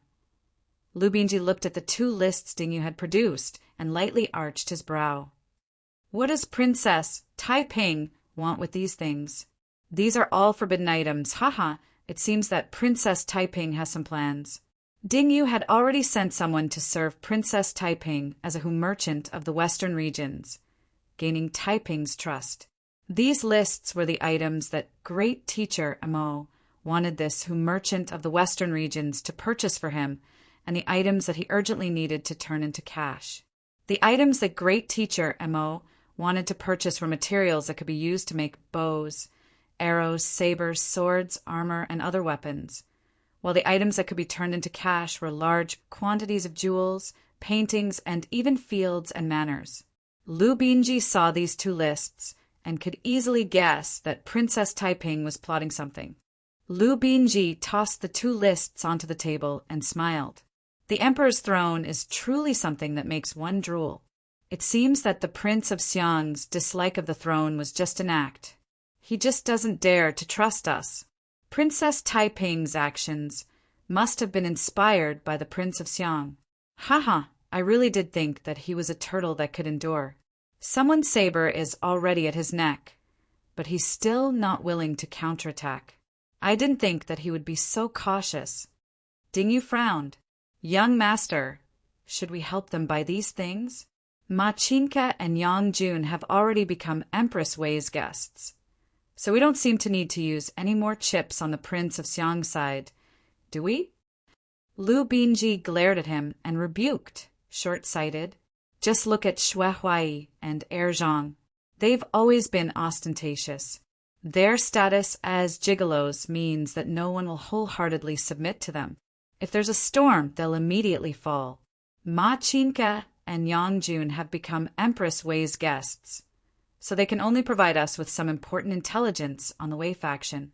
Look at the people in charge of the Wei faction right now. It's very difficult for Ma Qinca and Yang Jun to get a share of the pie. Besides, the Emperor is still alive. Empress Wei dares to keep gigolos, but she doesn't dare to publicly promote her gigolos to an official. At most, she'll reward them with some gold and silver. What use are these things to me?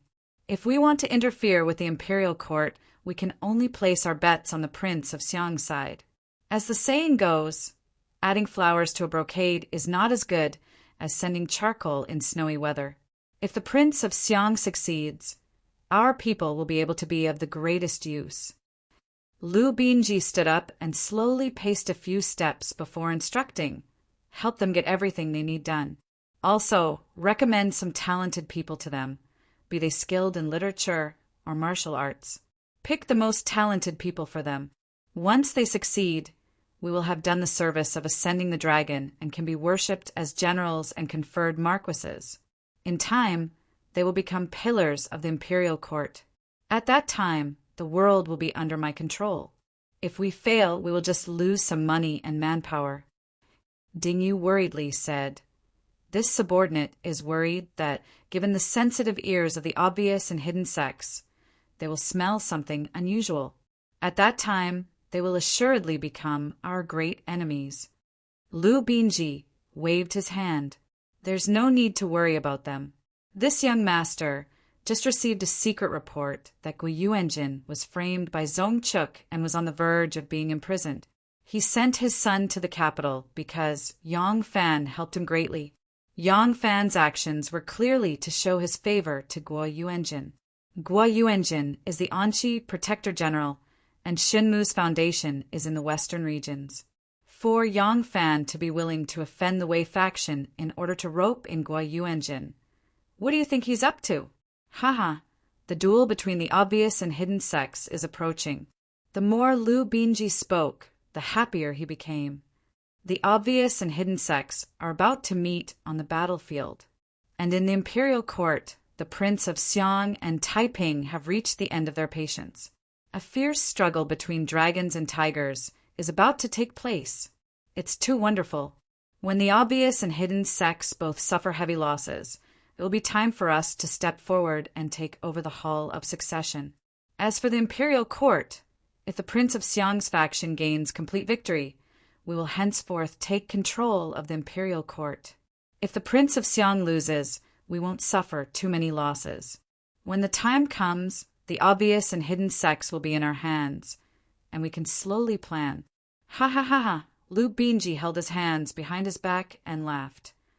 I like this feeling of having everything under my control. I like this feeling of controlling everything from behind the curtains. Yang Fan finally understood why Princess Taiping's personality had undergone such a massive change. He had originally believed that Taiping was middle-aged and had a temperamental temperament, that this sort of woman was not rare. Only now did he understand what Taiping was afraid of, what she grieved about. Even more lamentable was that he could not use a single forceful word to comfort her. Yang Fan couldn't help but feel a deep sorrow. Taiping was right. He was also keenly aware that the pleasure of the bed alone could not sustain a relationship. He and Taiping naturally did not have a carnal relationship, but any sort of relationship required a heavy foundation to continue, whether it was a family or a child. But what was there between them? He had his family and his children, and Taiping also had her family and her children. They each had their own lives, and no one could enter the other's family world.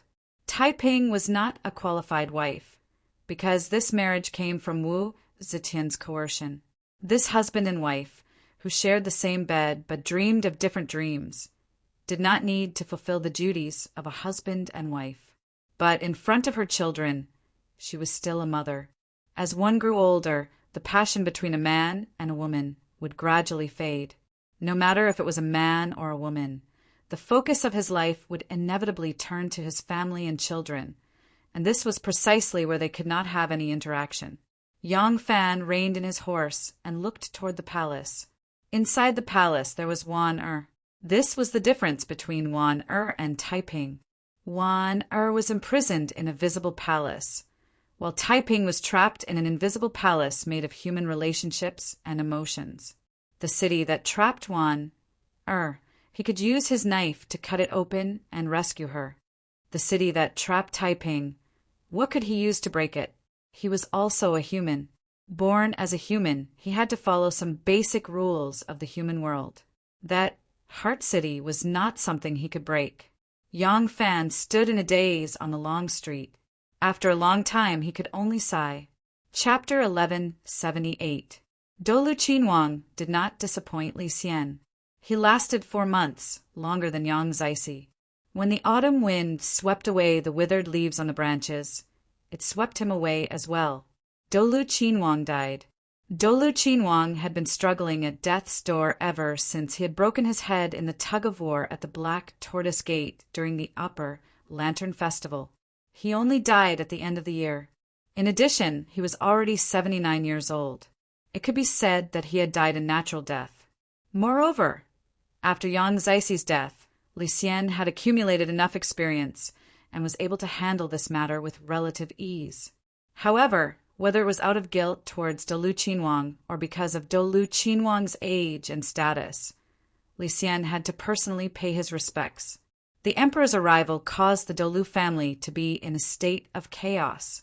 But when the emperor arrived, he only ordered his trusted eunuchs to light a stick of incense for him and then ordered someone to recite a eulogy written by Shanghai Wanner on his behalf before leaving. The Li family had inherited cardiovascular and cerebrovascular diseases.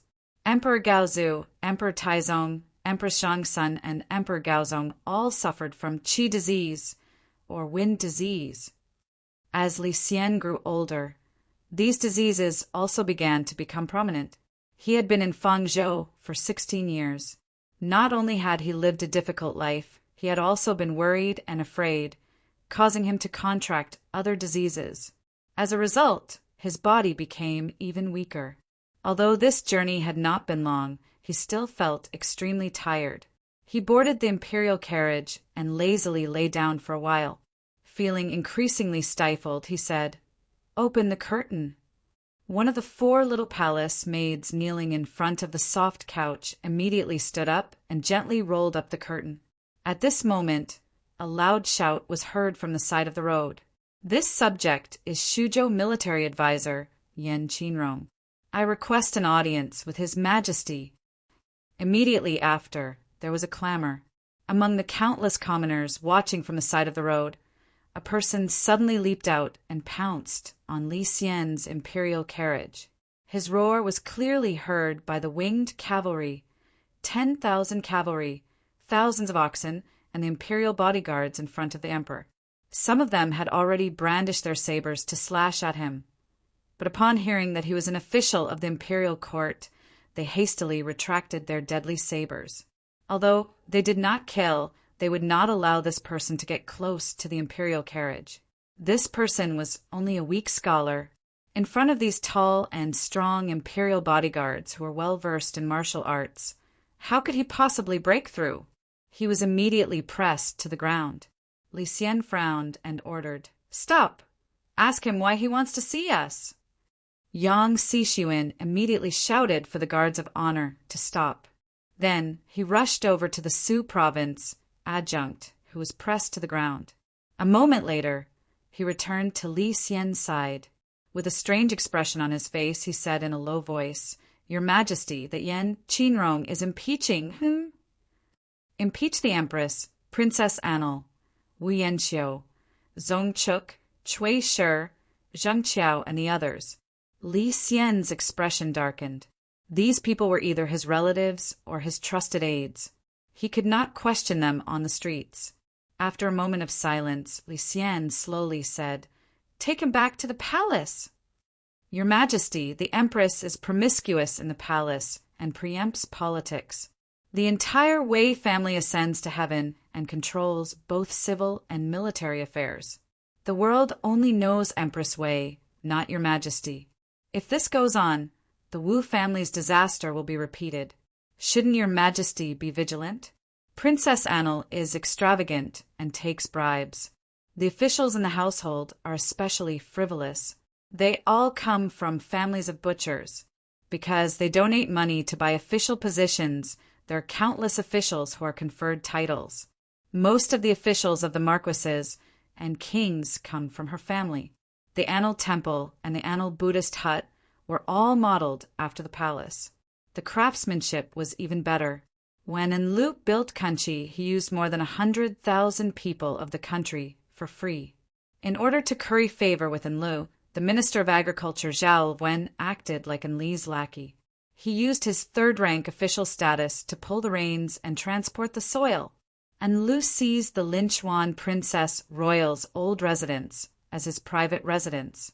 He tore down the houses of the commoners and complained. All the construction needs came from the inner palace. The forbidden land was empty. Enlil built the Anil Temple and used millions of the Ministry of Revenue's money. Enlil and the other officials could not win.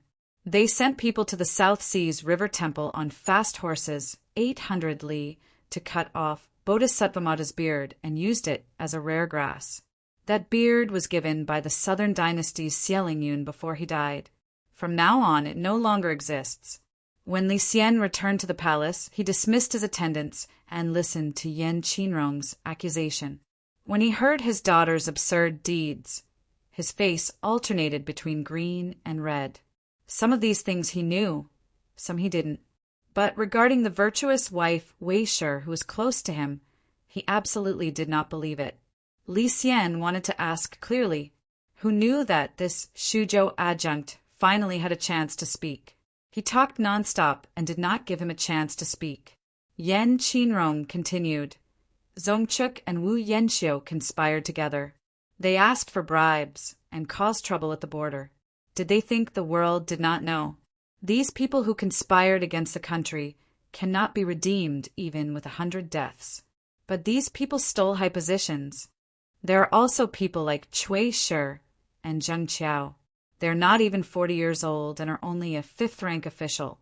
They suddenly became the prime minister and entered the political affairs hall. These people are also in cahoots with each other. They sold their positions and titles. As a result, the selection of officials has been ruined. Now the positions for the next 3 years have been sold. Your Majesty, do you know? There was no court conference today. Cui Shi, as the newly promoted prime minister, accompanied the emperor to pay his respects to Dolu Qinhuang's family. The carriage had just stopped when someone rushed to the front of the carriage and shouted, "Candidate of Jianan Han Shufeng requests an audience with Master Cui." Cui Shi got off the carriage and glanced at the person. He saw that it was a man around 40 years old. He was not tall, but his appearance was decent. Cui Shi walked up the stairs and did not pay him any attention. Ever since he and Zheng Qiao became prime minister, he was in charge of the Ministry of Appointments. He had great power. How could he stop to listen to a candidate's clamor? Seeing that Cui Shi was ignoring him, Han Shufeng could not help but panic. He jumped and shouted, "Prime Minister Cui, your relatives have already accepted my monetary gift. Why is my name not on the list of officials?" Cui Shi's expression changed when he heard this. He quickly looked to his left and right. There was no one walking in front of the prime minister's door. There were only his servants and guards. Cui Shi relaxed and immediately shouted, "Bring him in." Cui Shi hurried back to the residence and asked someone to bring Han Shufeng to the living room. He did not even bother to change his clothes. He asked in a deep voice, Han Shufeng, you said that my relatives have accepted your monetary gift? Han Shufeng said, not a bit false. It's 1,000,000 taels of silver. I still have a receipt here. Master, why did you leave me out of the list of officials? Cui Shi had already sold all the positions for the next 3 years. There was a lot of criticism from the officials in the court. He had no choice but to restrain himself. Originally, he had wanted to make one more payment before temporarily stopping. Yesterday, he had appointed the last batch of officials. Those who had not presented monetary gifts naturally had no chance. Now that he heard that a relative had used his name to accept monetary gifts, Cui Shi could not help but fly into a rage. He said, "Let this prime minister see who dares to use my name to accept monetary gifts. This prime minister will capture him and beat him to death." Han Shufeng had just taken out a receipt from his sleeve. When he heard this, a strange expression appeared on his face. He said, "Master, please calm your anger. This matter must not be allowed." Cui Shi glared at him and said, "Why not?" Han Shufeng said in embarrassment, "Master, if you kill him, you will have Dingyu." Dingyu? Dingyu would only need to be removed from his position because of his parents' mourning. Then the person who accepted the monetary gift was, for a moment. Cui Shi's face swelled to the color of an eggplant. He was very embarrassed. Inside the palace, Yan Qinrong knelt in front of Li Xian and talked nonstop for more than an hour. His voice was hoarse, but he did not stop.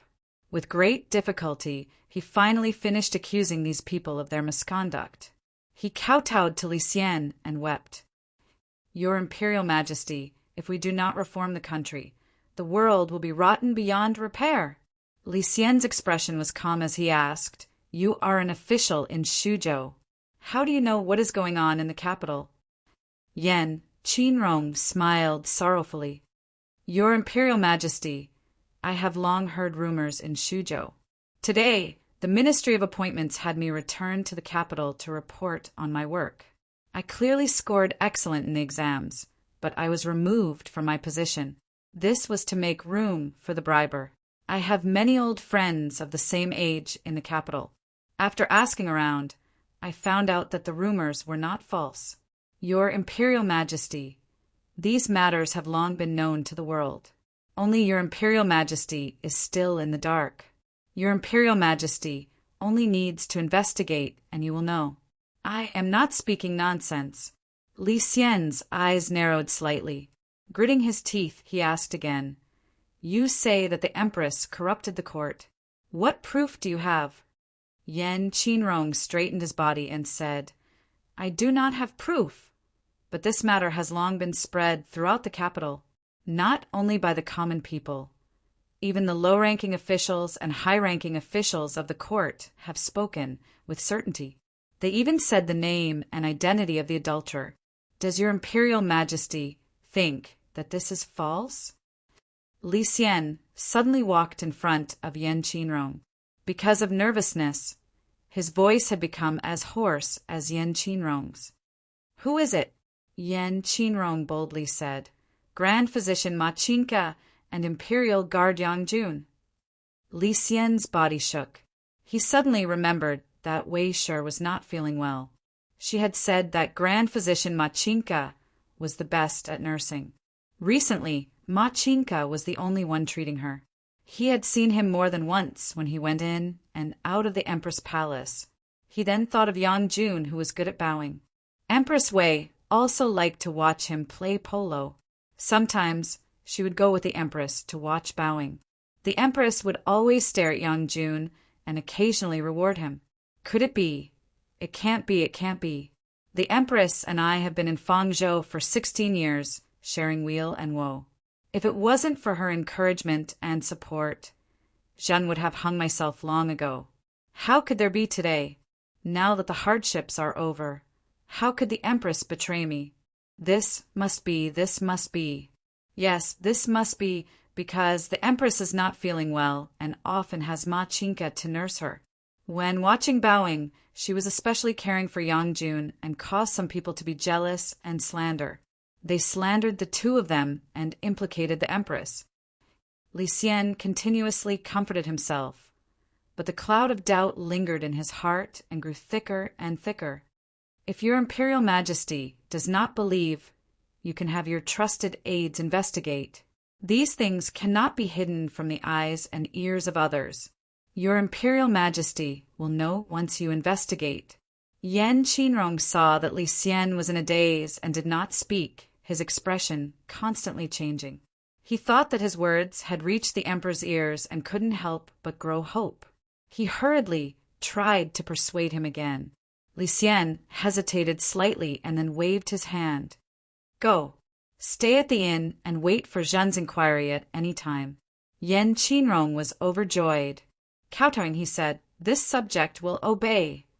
On Li Xian's way back to the palace, someone barged in and asked for an audience. Afterward, the emperor brought people into the palace and dismissed his attendants to make a secret inquiry.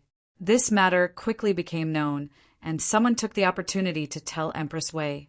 After Empress Wei heard, she immediately hurried to the imperial study. By the time she arrived, Yan Qinrong had already left. Empress Wei saw Li Xian sitting on the throne with an ugly expression and a wandering gaze, ignoring her arrival. Her suspicions deepened, and she couldn't resist asking, Your Imperial Majesty! Your Imperial Majesty? Why is Your Imperial Majesty so distracted? Chapter 1179. Ah, so it's my wife. Li Xian was startled awake by Empress Wei's words. His body shook violently before he saw who it was. Empress Wei frowned slightly and asked worriedly, What's wrong, Your Majesty? Li Xian forced a smile and answered, Nothing. I'm thinking about something. Empress Wei immediately asked, Is it about that minor official from Shuzhou stopping Your Majesty from presenting a memorial? Empress Wei immediately revealed that it was Yan Qinrong's impeachment. Under her influence, Li Xian didn't have the courage to deny it. He didn't know what Empress Wei knew and could only answer vaguely, Yes, that person's name is Yan Qinrong. He told Zhen some things, Empress Wei interrupted and asked, What did he say? He said you, Li Xian blurted out, but it was too late to cover it up. Empress Wei's pupils contracted and asked in a low voice, What did he say about me? Li Xian panicked even more and said, embarrassedly, he impeached my wife and said my wife shouldn't have interfered in court politics. He also said that Guar built temples, dug ponds, built mansions to compete for wealth. It's a little too absurd. Empress Wei secretly sighed in relief and asked, That's all? Li Xian said, he also impeached Zongchuk, Wu Yanxiu, and the others for selling official positions. My wife doesn't need to worry. My wife's decision to preside over the government was Zhen's idea. In matters of state, I really can't do without the Empress' assistance. As for Guo, she suffered too much when she was young. Now that she has finally regained her status as an emperor's descendant, I don't think it's a big deal for her to be a little arrogant. However, he said that Zongchuk, Cui Shi, and the others have used up their official positions for the next 3 years. This is quite shocking. I still don't know if it's true or not. I have to send someone to investigate. If it's true, even if they didn't ask for or accept bribes, they're still suspected of abusing their power. I have to deal with them properly. Empress Wei snorted and said disdainfully, Your Majesty, there's no need to investigate. Qian knows about this. Zongchuk and Cui Shi did use their official positions until 3 years later. However, they didn't take bribes. They did it out of a sense of justice and loyalty to Your Majesty. Li Xian was stunned. Why do you say that? Empress Wei said, Your Majesty, although Zhang Genji and the others have fallen, the old ministers of the Divine Dragon still fill the court. Although the Prince of Xiang and Taiping are no longer involved in politics, they still have a large number of their henchmen in the court. These people should be driven out, right? Li Xian could not help but nod his head. Empress Wei said, But these people don't have any clear faults. What reason does the court have to dismiss such a large group of officials at once. Since we couldn't chase them away for the time being, they would still be in control of the imperial court, and there would be a great risk. Zongchuk discussed with me to appoint a group of our people to share their authority, slowly making them a mere figurehead and then gradually kicking them out. Empress Wei said, "This is the opinion of an experienced strategist. How can there be the talk of selling official titles? That man, surnamed Yin, is clearly an old member of the Divine Dragon sect, or else he's a henchman of the Prince of Xiang or Taiping. Seeing that the situation is not good, he slandered and deceived His Excellency." Empress Wei finished and lightly said, "Husband does not need to ask about this matter. Zongchuk has always been loyal and devoted to husband. Who is more trustworthy, him or a minor official who popped out of nowhere?" Li Xian hesitantly said, "Wife's words are reasonable. Since this is the case, we will ignore him." Empress Wei's gaze shifted slightly. Feigning casualness, she asked, "That man surnamed Yin has already been sent away?" Li Xian wanted to nod, but with Empress Wei's paraphoenix eyes staring at him, he actually didn't have the courage to lie. He obediently replied, "Not yet. At the time, I really thought that Zongchuk and the others were corrupt and perverted the law, so I had him go to the Four Quarters Embassy to stay and wait for my questioning." Empress Wei smiled and said, "Oh, if that's the case, then in a while your wife will send someone to the Four Quarters Embassy and tell him to return to Shuzhou." Finishing, Empress Wei said with concern to Li Xian, "Your Majesty's health is not good. When handling government affairs, you need Zhang Yuqi. You must not tire yourself too much. Your wife will not disturb you any longer. When it's time for the evening meal, your wife will invite your Majesty to eat together." Empress Wei left the imperial study, her gentle expression immediately turning cold and stern. She called over a trusted eunuch and whispered a few words into his ear before returning to the inner palace. Receiving Empress Wei's orders, the eunuch immediately flew to the political affairs hall. There was only one in the capital of the Tang dynasty, and it was managed by the Four Quarters Embassy. Those high-ranking officials visiting the various ministries in the capital or meeting the emperor could stay here while they were waiting. However, only high-ranking military officials and dukes of a region had the right to stay here. Everyone else had to find their own accommodations. Now that Yan Qin had received the emperor's verbal order, he could also stay here. Because the people staying here were all high-ranking officials, the standard of the accommodations was naturally higher. Even though Yan Qinrong's official position was low, even the worst accommodations for him had its own door and courtyard. After Yan Qin entered the inn, he first took a bath and changed into a light and soft robe. Wearing cattail grass, soft-soled shoes, he slowly strolled into the courtyard. Standing under a cypress tree, he thought about the circumstances of seeing the emperor today and couldn't help but be filled with joy. Today he had spoken his mind. It seemed that the emperor had listened. The things he had exposed, the emperor only needed to send someone to investigate, and he would definitely have the power of evidence. This way, the treacherous official would be punished, and he would also be able to enter the emperor's eyes. Wasn't this the best of both worlds? Thinking about this happy thing, Yan Qinrong wanted to raise his head to the sky and laugh. Just at this time, there was an enormous boom. The two doors to the courtyard were smashed open, hitting the wall with a bang before bouncing back and then opening again. Yan Qinrong looked over in shock. He saw a pair of hooves the size of bowls stomp down from the air, smashing onto the brick ground with a bang. The hooves kicked up a spray of brick dust, and then a handsome war-horse bolted in. Sitting on the horse was an awe-inspiring knight in full armor. The armor flashed with the light of steel and gave off a sturdy feel. Both the man and the horse gave off a feeling of power.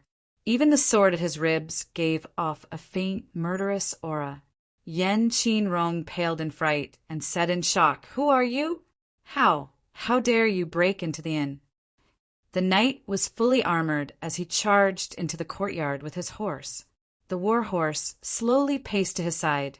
The tall steed, the armored knight, the upper edge of the leather collar covering his mouth and nose, only revealing a pair of murderous eyes. He looked down at Yen Qinrong, creating a suffocating pressure. He glanced coldly at Yen Qinrong and asked, "You are Suzhou military adjunct Yen Qinrong?" At this time, Yen Qinrong seemed to understand something. A trace of fear and sorrow rose in his eyes, but he immediately puffed out his chest and said in a loud voice, "It is me." The knight was too lazy to waste words with him. He waved his hand forcefully and shouted, "Take him away!" With a clanging sound, 2 more armored men barged in from outside the door. They were tall and sturdy. The 2 of them were like eagles grabbing a little chick. They picked up Yen Qinrong and walked out. There were 7 or 8 armored soldiers outside, all of them riding tall and strong horses. They chained Yen Qinrong and tied him to the back of the horses with a long rope before galloping away. How could Yen Qinrong keep up with the speed of the fast horses? He only ran a few steps before falling to the ground. Those knights did not care about him. They lashed out with their whips, and the horses galloped. Yen Qinrong was pulled by the long rope and let out an inhuman howl as he was dragged along the street in the direction of the imperial palace. After they left, a green-robed minor official in charge of the inn sneakily came out with a few minor odd-job workers. They stuck their heads out to look into the distance with a bitter expression on their faces. A minor official gathered his courage and said, "Relay official, this surnamed Yen is staying here on imperial edict. Now that he's been captured, what should we do?" The relay official fiercely spat at him and scolded, "You're asking me, but who should I ask? Don't you see that the people who came to capture him are imperial soldiers? Don't you see that they were acting on Prime Minister Zhong's personal edict? Do I dare stand in their way?" The minor official said with a bitter expression, "Of course this lowly one knows, but if the emperor investigates and finds out that he was captured from here, we can't keep quiet. We can't afford to offend the Prime Minister, and we can't afford to offend the emperor either." The relay official paced a few times on the spot and then stomped heavily on the ground. He said, "When the gods fight, what can we little devils do? I will report the truth and send someone to give these important people a headache." After tricking Wei Ho away, Li Xian casually flipped open a memorial. How could he continue to read it? All he could think about was the matter of Yen Qinrong accusing the empress of keeping handsome men and causing chaos in the palace. Could it be true? My body has been broken for a long time. My wife has always been alone in bed. Right now, she is in the prime of her life. Could it be that impossible. She comes from a noble family, has been brought up strictly since childhood, and has a dignified personality. She is now the mother of the country. Li Xian was conflicted. He didn't want to believe it, but he couldn't fight against the devil in his heart. He wanted to investigate, but when he thought about it carefully, he didn't have a single confidant that he could use in the imperial court, in and out of the palace. All the people he trusted, entrusted with important tasks, or transferred to his side were closer to Wei Ho than he was. At this time, a minor eunuch came in to report, "Your Majesty, the emissary Lu Tianmu requests an audience." "Oh, summon him in." Li Xian heard it was the emissary Lu Tianmu and quickly summoned him. The emissary Lu Tianmu only had 2 responsibilities. One was to pass on imperial edicts and memorials, and the other was to manage foreign affairs. As a result, Li Xian attached great importance to his arrival. The emissary Lu Tianmu eagerly entered the great hall and recounted what had happened to Li Xian. Li Xian was enraged and sternly asked, "How is that Yen Qinrong now?" Lu Tianmu said with a bitter expression, "When this subject entered the palace, I saw a trail of blood that stretched all the way to the palace gates. When I reached the palace gates, I saw that Yen Qinrong lying dead on the ground. Because of the drag, his flesh and bones had rotted away, and he didn't look human." Li Xian was enraged. He slapped the table and shouted, Zongchuk is so daring to deceive the emperor like this. Li Xian was so angry that he felt dizzy and had to use his hands to support himself on the table. He wanted to order someone to arrest Zongchuk, but then he thought, how did Zongchuk know about this?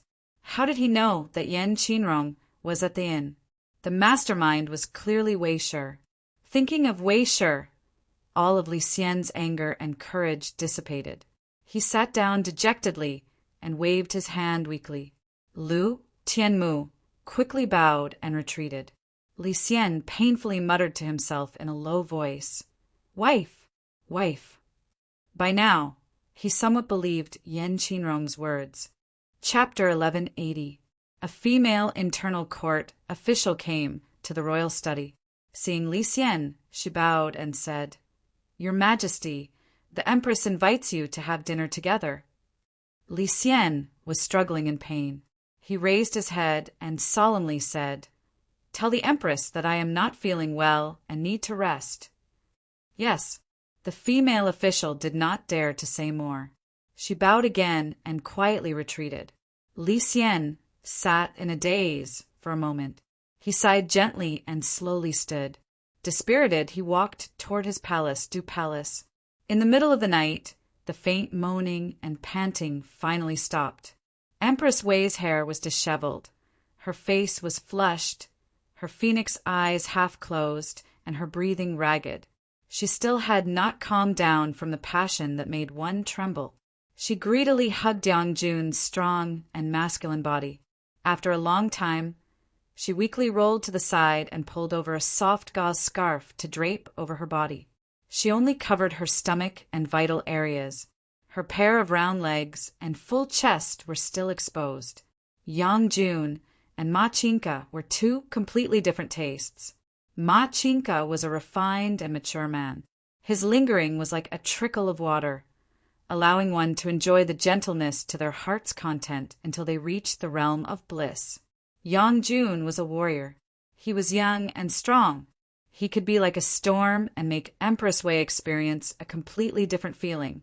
He tormented her until she could not bear it.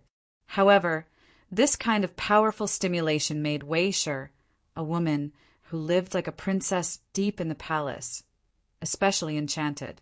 She was in a slightly irritated mood today and had specially called Yang Jun over. As expected, she experienced the feeling of bliss in the midst of her contentment. Her body and mind were extremely relaxed. She was anxious and irritated because she felt that her husband Li Xian seemed to know something. At the beginning, she had not sensed it. After she left the royal study, the more she thought about it, the more she felt it was not right. She was too familiar with Li Xian. How could Li Xian's disguise be completely hidden from her eyes? She felt that Li Xian seemed to be holding back when he spoke of the contents of Yan Qinrong's impeachment. But Li Xian had even spoken of Yan Qinrong's impeachment of her meddling in politics, and how it would cause the Tang dynasty to repeat the tragedy of Empress Wu. What else could he hide from her? She was well aware of her own affairs. She knew best what she had done wrong to Li Xian. Unexpectedly, she thought of this matter. Although when the husband and wife were in trouble in Fangzhou, Li Xian had told her out of gratitude that he would let her do whatever she wanted in the future, of course. She understood that it would not include her going against her morals. What's more, is a man's promise reliable? The promise of a man like Li Xian, who was naturally indifferent, was even more unreliable. Even though Empress Wei had already filled both the civil and military branches of House Wei, and the Political Affairs Hall and the Imperial Guard of Yulin were all under House Wei's control, she knew that all of this depended on Li Xian. No matter how incompetent or muddle-headed Li Xian was, he was still that great tree. Even if this great tree, Li Xian, had already decayed and died, he still towered there. Wei Dang, on the other hand, was like a wisteria attached to this big tree. No matter how green its branches and leaves were, no matter how lush its flowers were, once it left this big tree, it would still lie limply on the ground.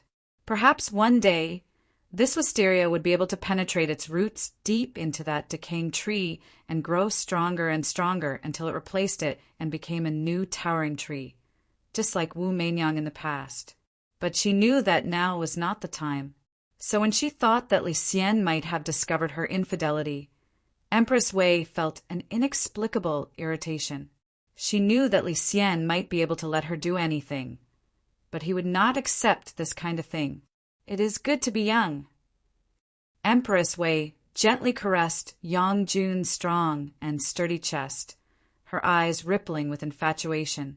Even now, she could still recall how brave and valiant he had been, how he had made her feel as if she was on cloud 9 and forget all her troubles.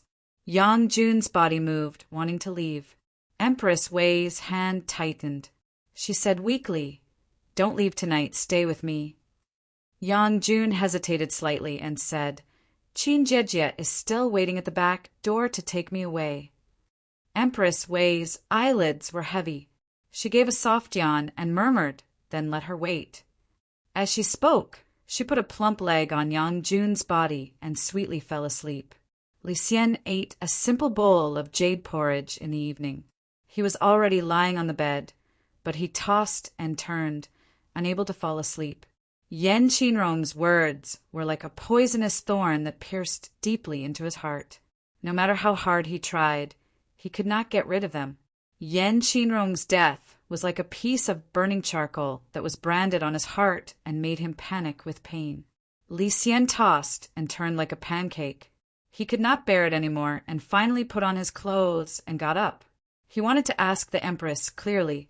Otherwise, because of this worry, he would not be able to sleep. "Your Majesty."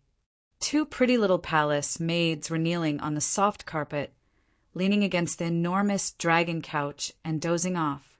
They suddenly felt the Emperor get up and quickly crawled up, thinking that the Emperor wanted to get up for the night. Just as they moved closer, Li Xian waved his hand and said, "There is no need to serve, withdraw!" Li Xian walked out of the sleeping palace and stood in the corridor. Gazing at the bright moon on the horizon, he gave a long sigh. The great eunuch on duty tonight, Yang Si-su, silently walked out from the corner.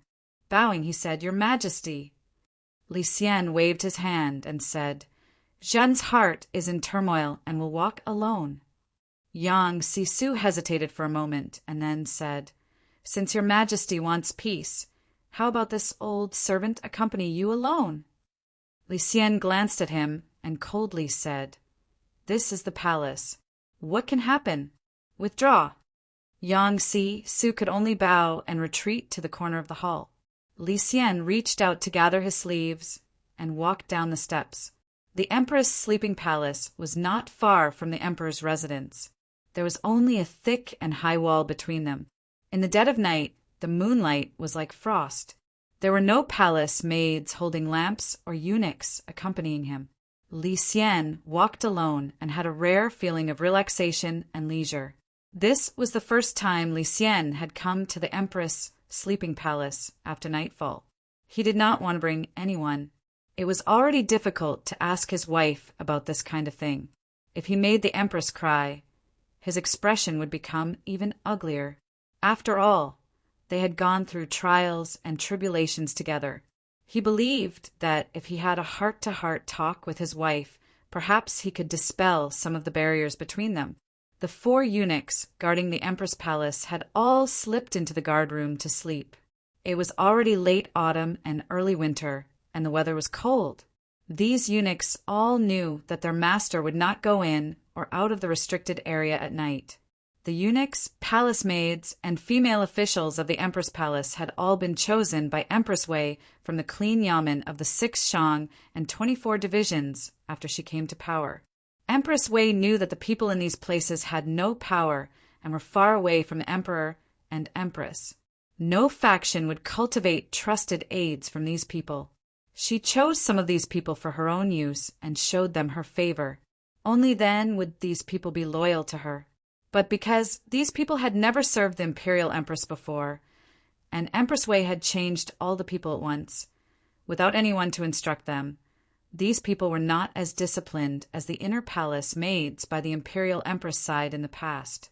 In such cold weather, and knowing that no one could come in or out, Yang Jun had been brought into the sleeping palace for 3 hours and should have left long ago. These eunuchs guarding the door would not obediently stay there. Li Xian came to the main hall of the Empress Palace, the Zhengjing Hall, and was discovered by the two little palace maids guarding the candles. The two palace maids were dozing off when they suddenly felt someone come in. They groggily opened their eyes and jumped in fright. "Silence, you don't need to announce." Li Xian immediately made a hand signal to them. He didn't want to make a scene and have the Empress dress up and come out to greet him. Tonight, they would just be like a normal husband and wife and have a good heart-to-heart talk with her. The two little palace maids were young. Seeing that the Emperor had indicated that they should not make a ruckus, they knew that if they raised their voices, they would cause the Emperor to be angry or suspicious. Also, at this time, Yang Jun would have left long ago, so they didn't dare to say more. But tonight, Empress Wei's heart was restless and especially wild. After the deed, she was exhausted. Because of the cold autumn night, she craved the warmth of Yang Jun's strong body and didn't let him leave. After holding him for a while, she actually fell asleep.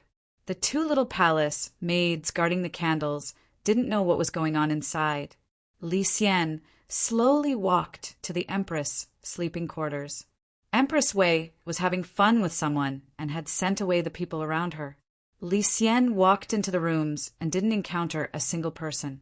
Walking into the Empress' sleeping quarters, he saw the candles were brightly lit and the crimson curtains were hung. It was a warm scene. Li Xian's eyes showed gentleness.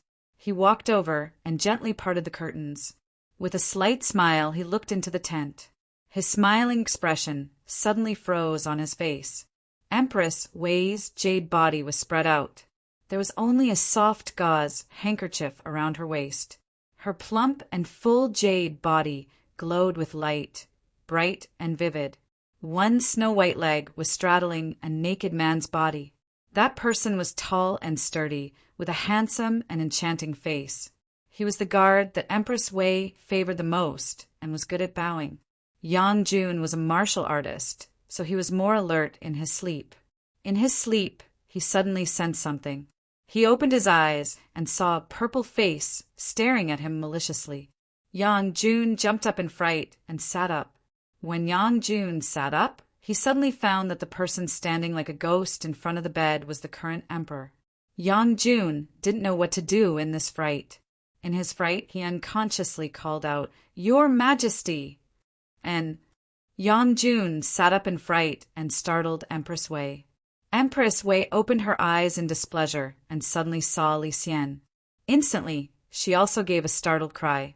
She quickly climbed up and covered her chest as she shrunk to the corner of the bed. Even though she was usually fierce, now that she was caught in bed, she didn't know what to do. Li Xian glared at them, his face savage. After staring at the two for a long time, the corners of Li Xian's mouth suddenly rose strangely. Before the self-mocking smile could fully bloom, it suddenly froze. He pointed at Empress Wei and slowly fell backwards. Plop! The muffled sound of a body falling to the ground shook the two people on the bed. A moment later, Empress Wei said in a trembling voice, You go see, how is he?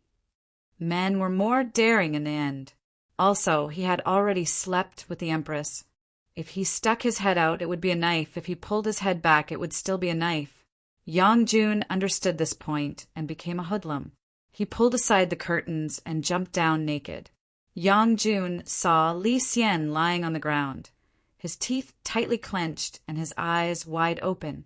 He moved a step closer and checked Li Xian's breathing. He couldn't help but be startled. He quickly put his fingers together and checked under Li Xian's neck. His entire person froze. Empress Wei shrank into a corner and grabbed Sha Luo to block in front of her. In a trembling voice, she asked, "How is he?" Yang Jun took a deep breath and said in a low voice, "The emperor is already dead." Chapter 1181. Ever since the 10,000 cavalry stood out from the Featherwood Guard, the Featherwood Guard had actually been divided into two parts. One part was the 10,000 cavalry, while the other was the Featherwood Guard. The Featherwood Guard was further divided into the left and right Featherwood Guards. The left and right generals of the Featherwood Guards were above the commander of the 10,000 cavalry, but they had no authority to mobilize the 10,000 cavalry. Now that the Wei clan had monopolized power, they had divided the 10,000 cavalry into the left and right 10,000 cavalry, and the left and right Featherwood Guards were renamed the left and right flying cavalry. Thus, the Featherwood Guard had become a rather empty name. In reality, it was composed of the left and right 10,000 cavalry and the left and right flying cavalry. Together, they were known as the Featherwood Guard and were commanded by the Prime Minister and Grand Steward of the Chang'an military, Wei Wen. The four armies of the Featherwood Guard were commanded by Wei Ho's nephews, Wei Jia, Wei Zhua, Wei Bo, and Wei Xian, as well as Wei Ho's nephew, Gao Chong, and son-in-law Wu Yanxiu. This sort of dominance was unimaginable for any other emperor. Extraordinary times called for extraordinary things. If it were just an expedient measure, there was nothing wrong with doing this. The problem was that none of Wei Ho's nephews had the ability to lead an army. When Wei Ho and Li Xian were imprisoned in Fang province, Wei Ho's clan had also suffered a severe blow from Wu Zetian. How old had her nephews been at the time? They had been exiled to the south of the Chang'an, suffering from the hardships of life and not receiving the proper education of a noble clan. Thus, after these people took control of the army, in order to quickly control it and ensure that orders were strictly obeyed, the only method they had used was simple and crude torture. This method had clearly had the opposite effect. Otherwise, Yang Fan, Li Ida, and Wang Maozhong would never have been able to so smoothly infiltrate the winged cavalry camp.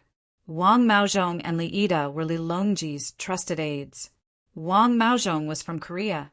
His father had once been a military warfare officer, but he was later executed for committing a crime. The young Wang Maozhong was thus made an official slave and assigned to the prince of Xiang's estate. Since childhood, he had been Li Longji's companion. Li Ida was a hero that Li Longji had discovered when he was in Lu province. This person was originally a servant of a rich gentleman in Lu province. He was agile and good at shooting, and Li Longji took a fancy to him. He spent 50,000 taels to buy him and made him his bodyguard. These two people were sent to the capital by Li Longji to help Yang Fan win over the morale of the army. When it came to controlling people, Li Longji was clearly much better than Li Xian. When Li Xian first heard that Zhang Genji and the others intended to support him in a coup, he was extremely frightened and did his utmost to shirk responsibility. As a result, Zhang Genji and the others were afraid that he would reveal it out of fear. Before the coup was actually carried out, they had concealed it from him. It was only when it was time to launch that they forced their way into the Eastern Palace and supported him onto the horse. The direct result of this was that even though Zhang Genji and the others were loyal and devoted to Li Tang's imperial family and had never once thought of rebelling against Li Xian, they lacked the respect and reverence that a ruler should have. Although Zhang Genji and the others didn't necessarily realize that they had this kind of mentality, after the coup d'état succeeded, they became arrogant and despotic, treating the Son of Heaven as if he didn't exist. As a result, they quickly became enemies with Li Xian. If Li Xian had pretended to be an ostrich and ignored the coup, and Zhang Genji and the others' coup had failed, would he have been pardoned by Wu Zetian because he didn't know about it? It was simply impossible. Since that was the case, why didn't he take the initiative to seize control?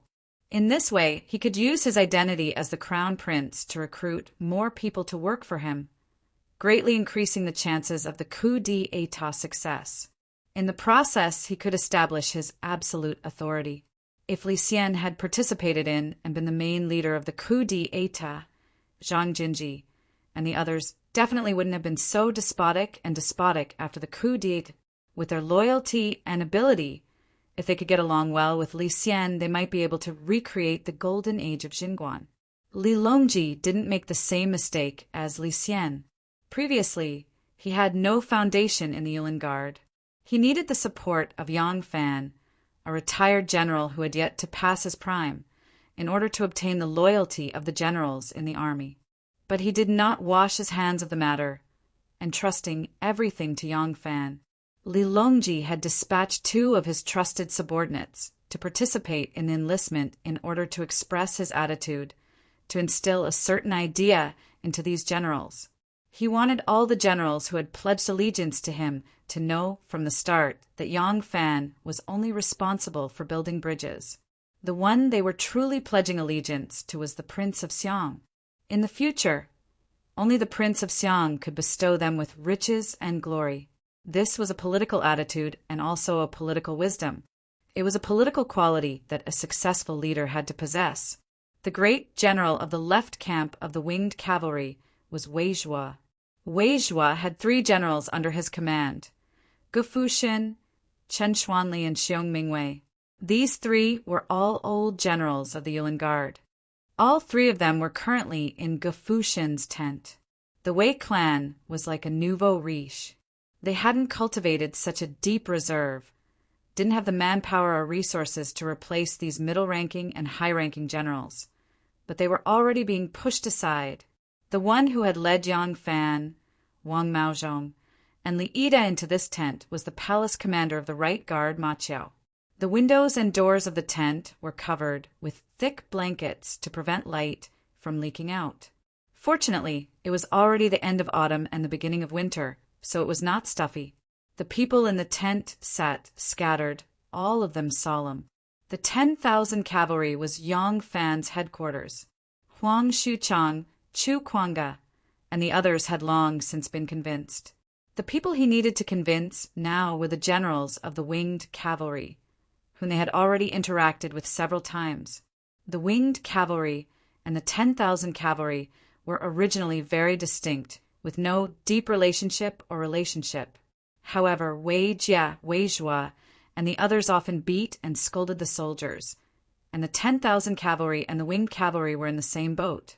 With Yang Fan's incitement, Chu Kuanga, Ma Qiao, and the others frequently interacted with the winged cavalry generals, so they naturally became like-minded friends.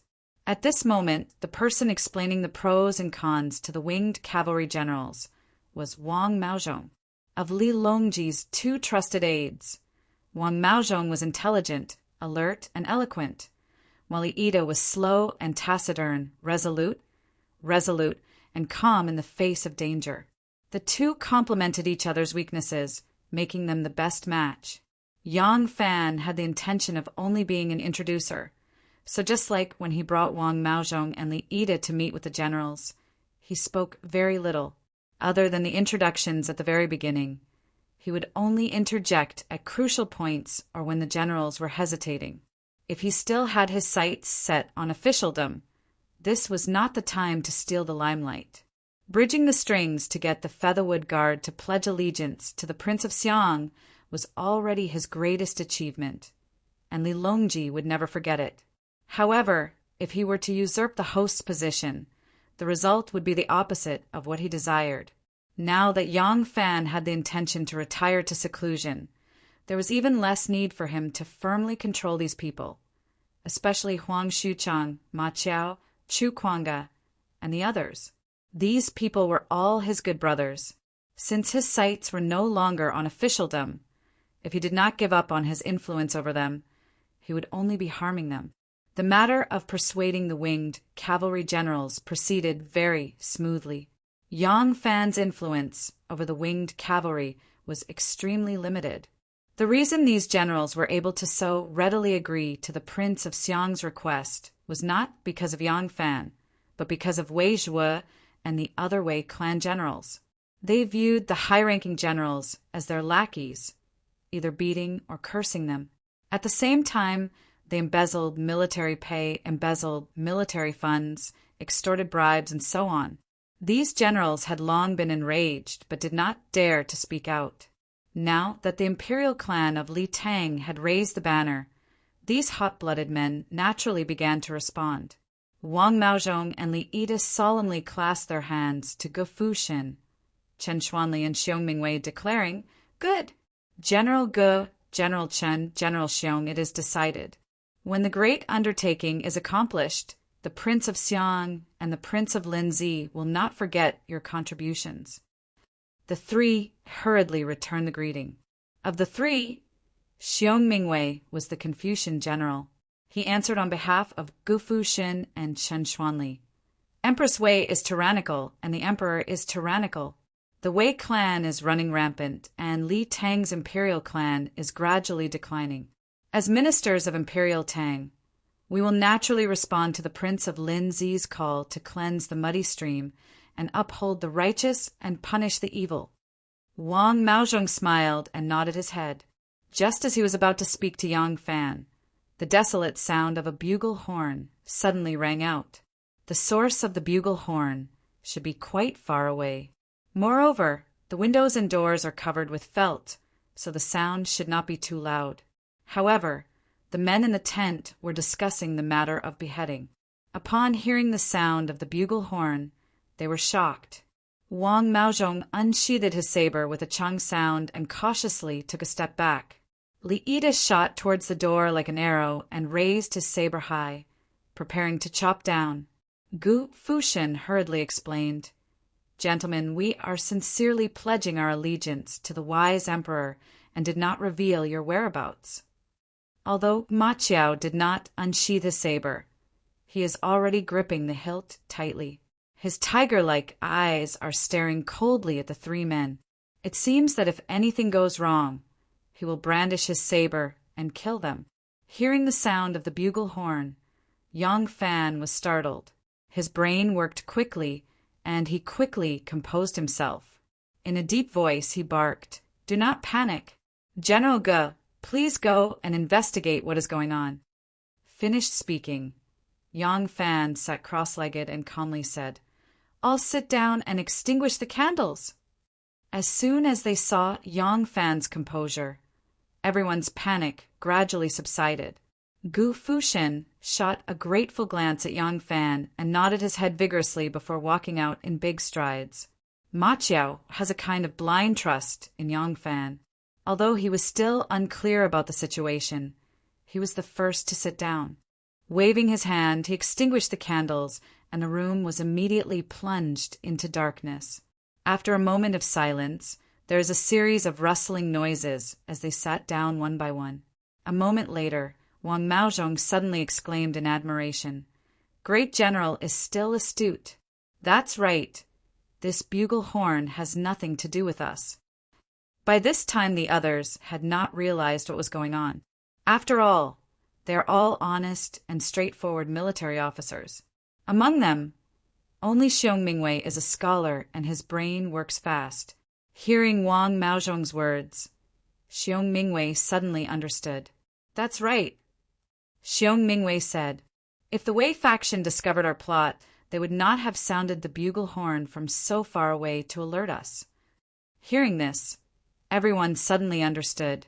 In fact, this logic is very simple. However, when a group of people are discussing a major matter that, if they fail, would involve themselves and their entire clans, when the bugle horn suddenly sounds, how many people can calmly analyze the logic behind it? Yang Fan calmly said, "Unless there's a sudden enemy attack, why would there be a need to sound the bugle horn in the middle of the night? This is the Imperial Army's main camp. There is no reason to sound the bugle horn in the middle of the night. Although this matter has nothing to do with us, something big must have happened. In a hurry, the arrow sentries on the outside can only sound the bugle horn to warn the camp. If my guess is correct, the next step is to beat the drums and gather the generals. General Chen, General Xiong, the two of you must make early preparations." Just as Yang Fan finished speaking, the rumbling sound of war drums can be heard. When Guming Shun left the tent in order to prevent Yang Fan and the others from becoming suspicious, he did not lower the tent curtain. The sound of the drums is very clear. "Ah!" Chen Xuanli and Xiong Mingwei cried out and jumped up. They had quietly snuck into Gumingxuan's main tent to discuss matters. They did not wear their armor. Now that the drums were beating and the generals were gathering, they had to hurry back and dress properly before going to the main camp to listen to orders. If they did not arrive after 3 rounds of drums, they would be beheaded according to military law. Ever since the Wei faction came to power, they were especially strict with military law. No one dared to violate it. The two of them jumped up. Ma Qiao and Li Ida reflexively reached for their sabers again. Yang Fan said in a deep voice, "The two of you go put on your armor and quickly go to the main tent to see what has happened. We will wait here for news." At this time on Vermilion Bird Avenue, a carriage, under the escort of dozens of armored soldiers, was also moving as if it was flying. The person sitting in the carriage was Shangguan Wan. She was resting in her mansion today when she was suddenly escorted out by Empress Wei. She did not explain the reason and sped toward the palace. On the empty Vermilion Bird Avenue, iron hooves trampled, copper bells jingled, the carriage moved like fire. Chapter 1182. Wei Zhuo beat the drums to gather the generals. The generals hurriedly put on their armors and rushed to the main tent. In less than the time it took for 2 incense sticks to burn, they hurriedly returned to their respective camps and regrouped. The camp was in chaos. Gu Fushen returned to his main tent and immediately ordered all the soldiers to assemble. He then lowered the tent flap and said to Yang Fan and the others, Wei was suddenly issued an order to gather all the troops of the flying cavalry left guard and rush to Hung Street immediately. Yang Fan and the others were stunned. Such an action was extremely rare even in broad daylight. Moreover, it was the middle of the night. What were they trying to do by bringing troops into the city and garrisoning the palace? Is Wei clan going to start a mutiny? Just as this thought came to his mind, Yang Fan firmly denied it. Impossible. Although Wei clan was at the height of its power, it was like a castle in the sky without any foundation. All its glory depended on Li Xian. Wei clan desperately needed Li Xian's name to nurture trusted aides and strengthen their foundation. They would never rashly revolt and become the enemy of the world. Even if Empress Wei was blinded by greed and wanted to rise to the top in a single bound, the entire Wei clan would not agree. Even if Empress Wei or the Wei clan had a conflict with Li Xian or were eager to kick him away, the most appropriate solution was to imprison Li Xian and use the emperor to command the feudal vassals. When the time was right, they could ascend to the throne. Hadn't Empress Wei been learning from Wu Zetian? Wu Zetian had done this in the past. She had imprisoned her son, Li Dan, for 8 years until everything was ready. Only then did the titular Li Dan abdicate the throne. But now, Wei clan was mobilizing troops into the city. If they were not trying to seize the throne, then what were they trying to do? Yang Fan found it hard to understand. Gu Fushen said, Wei Zhuo has the tiger seal of Chang'an's military commander Wei Wen. There is no mistake about it. Right now, all the troops are being mobilized. I am afraid it will not be easy for the few of you to leave now. Why don't you follow me into the city first and wait for an opportunity to leave? When Yang Fan and the others arrived, they wore the uniform of the Imperial Army in order to deceive others, so there was no need for them to change. After Gu Fushen finished speaking, he glanced at Ma Qiao and said worriedly, General Ma, I'm afraid your troops are also being mobilized. If you can't make it back in time, what should we do? Ma Qiao replied, There's no harm in that. I've been on leave for the past few days, so I'm not in the army. Yang Fan thought for a while and said decisively, Then you and I will pretend to be General Ji's bodyguards and enter the city together. We will act according to the situation. In the city of Chang'an, teams of soldiers armed with spears hurried to and fro, full of killing intent. The winged cavalry, 10,000 cavalrymen, 1,000 bull guards, and other imperial guards were stationed outside the palace gates. Along the way, Yang Fan estimated that there were at least 40,000 soldiers stationed around the palace. He couldn't help but feel apprehensive. Along the way, Wei Zhuo held the transfer order of Chief Military Officer Wei Wen. Along the way, there were many imperial guards who stopped and questioned him. They would only let him pass after verifying the transfer order. When they arrived at the street in front of the Gate of Heaven Influence, Wei Zhuo ordered loudly, All troops are to station here. Without Chief Wei's order, no one is to enter or leave. Anyone who disobeys will be killed. Thousands of well-trained and elite imperial guards immediately moved. There was not the slightest noise on the long street, but the sound of hurried footsteps, the clanging of armors, and the clashing of swords and shields formed a strict atmosphere unique to military camps. They were leaning against the gate of Heaven Influence and facing the Vermilion Bird Avenue. Just as they finished setting up the Heart-Moon formation, a light carriage came speeding over. There were dozens of armors surrounding the carriage. Not every Imperial Guard could have that kind of exquisite radiant armor. Other than a few Imperial Guards, only the Imperial warriors had it. Even so, Wei Zhuo still personally led his men to stop and question the carriage. One of the cavalrymen handed him Wei Wen's order. After Wei Zhuo verified it under the torch, he whispered a few words to the cavalryman before turning back and shouting, "Open the palace gates!" The heavy and tall palace gates opened with a bang. Wei Zhuo ordered again, "Remove the threshold." The threshold of the palace gates was long and tall. It was several feet wide and 2 feet tall. The wood was hard and sturdy, and the outside was covered with a layer of copper. It was extremely heavy. It took more than 20 burly flying cavalrymen to remove the threshold, allowing the carriage to drive straight in. Yang Fan stood at a remote corner near the Hall of Governmental Affairs, outside the Gate of Heaven Influence. Looking at the mysterious carriage, he muttered to himself, "Strange. Who is in the carriage? They can actually drive straight into the palace gates." Wang Maozhong looked around and stealthily approached Yang Fan. He whispered, "Great General, it seems something big has happened." Wang Maozhong's voice was somewhat nervous and sounded somewhat hoarse. Compared to the taciturn but resolute Li Ida, Wang Maozhong, who had been a slave in the Prince of Xiang's estate since childhood, was loyal and devoted but lacking in courage. Yang Fan smiled and replied, "There's no need for you to worry. The soldiers around the palace are in good order.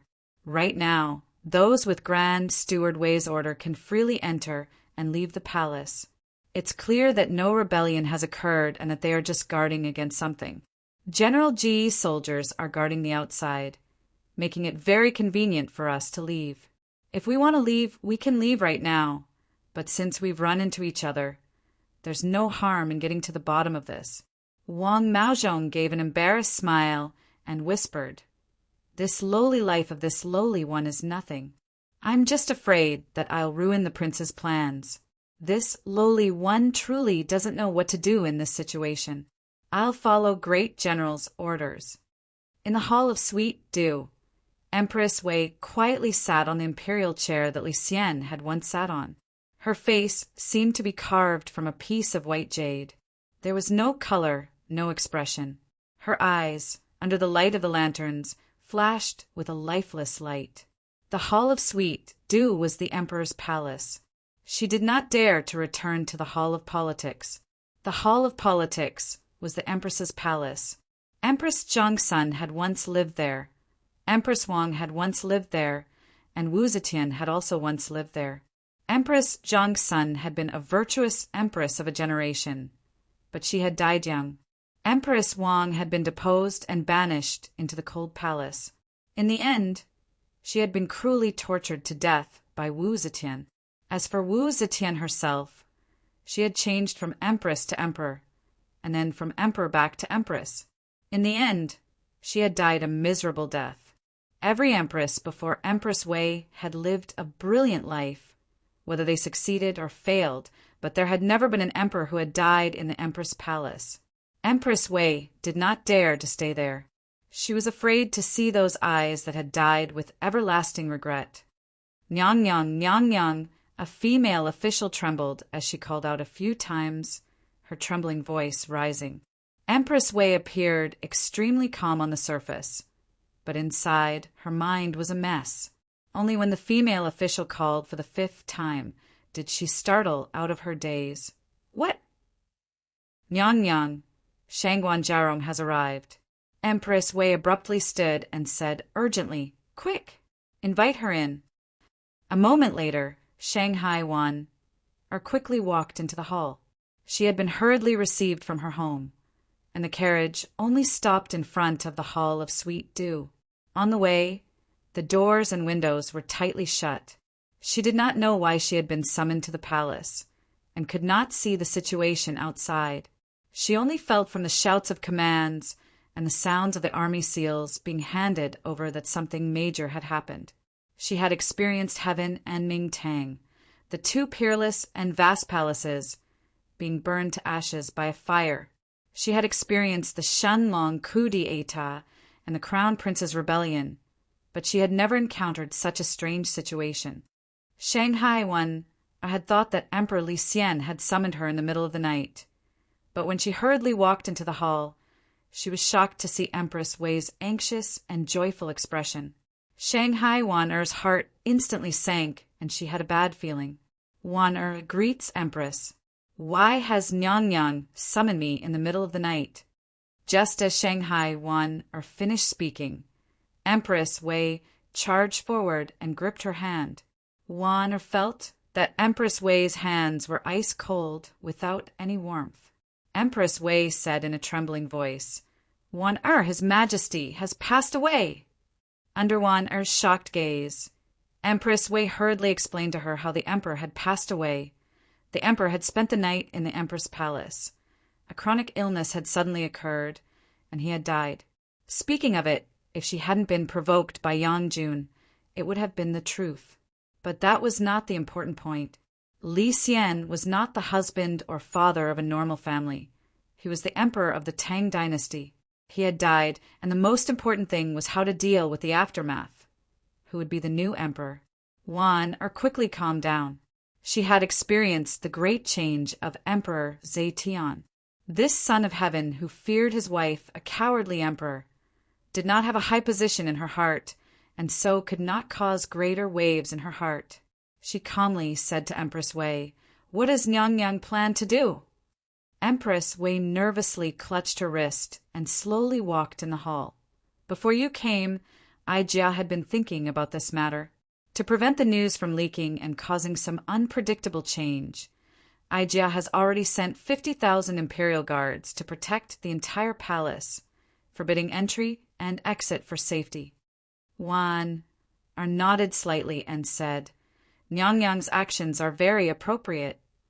Empress Wei might have come from a noble family, but what noble families learned were the 4 arts, calligraphy, poetry, and songs, and not the laws and regulations of the country. After she became empress, she had some understanding of these areas, but compared to Wan-er, she could not compare. To say nothing of other things, if she left Wan-er, she would not be able to write a posthumous edict that suited Li Xian's style and could be trusted by the world, much less the more complicated government affairs. Hearing Wan-er's approval, Empress Wei's panicked mind immediately relaxed. Empress Wei continued, Jia thinks that there is only one important matter, who will inherit the position of Son of Heaven. The emperor died suddenly and did not have a crown prince in his lifetime. According to the rules, Jia and the officials must discuss it together, but the country cannot be without a ruler for a day. Qiao Wang is far away in Lingnan, and it will take at least a month for him to return. Also, his talent is mediocre.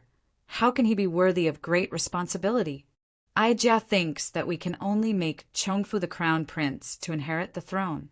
Wan-er's eyes flashed, and she directly asked the most important point. The 4th imperial son is still young. If the 4th imperial son is made emperor, who will assist him? Empress Wei took a deep breath and puffed out her chest. Jia is Chongfu's mother, the current empress, no. Jia is about to become the empress dowager.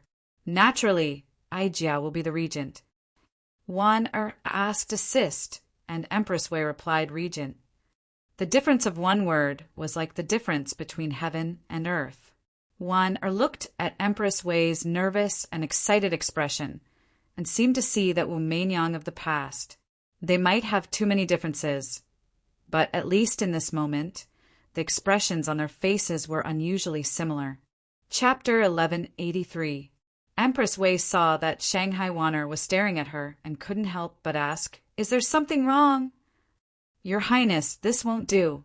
Almost in a split second, Shangguan Wanner, who had been training by the side of Empress Wu Zetian for nearly 30 years, figured out the pros and cons of this matter. With a resolute tone, she rejected Madame Wei's decision. There was no disputing the establishment of the heir apparent. Whether it was Prince Jiao Li Zhongfu, who had been banished to the south, or the immature fourth imperial son, Li Zhongmao, both of them were concubine-born sons, and not even the eldest concubine-born sons. At present, the imperial court was dominated by the Wei faction. So even if Empress Wei's decision was not followed, the results of the court discussion would definitely conform to Empress Wei's wishes. This meant that the new emperor was certain to be Li Zhongmao. The crux of the matter was the arrangements made after the establishment of the heir apparent. The heir apparent was only a transition, and he would ascend the throne on the next day. The new emperor had yet to reach adulthood, and after ascending to the throne, he would need someone to support the country and oversee the government. Empress Wei had taken this right into her hands, while Li Tang's imperial family was excluded. In this way, Emperor Li Xian's posthumous edict would legally affirm the legitimacy of Empress Wei's dictatorship. Even though the Prince of Xiang's party could still stage a coup to seize back power, no matter what they did, they would lose their righteous reputation. One could not underestimate righteousness. A country could not ignore the law, could not ignore righteousness. This was especially true in a country where Confucianism was the mainstream value of the country. If it did not conform to the laws of etiquette, it would bring unimaginable difficulties.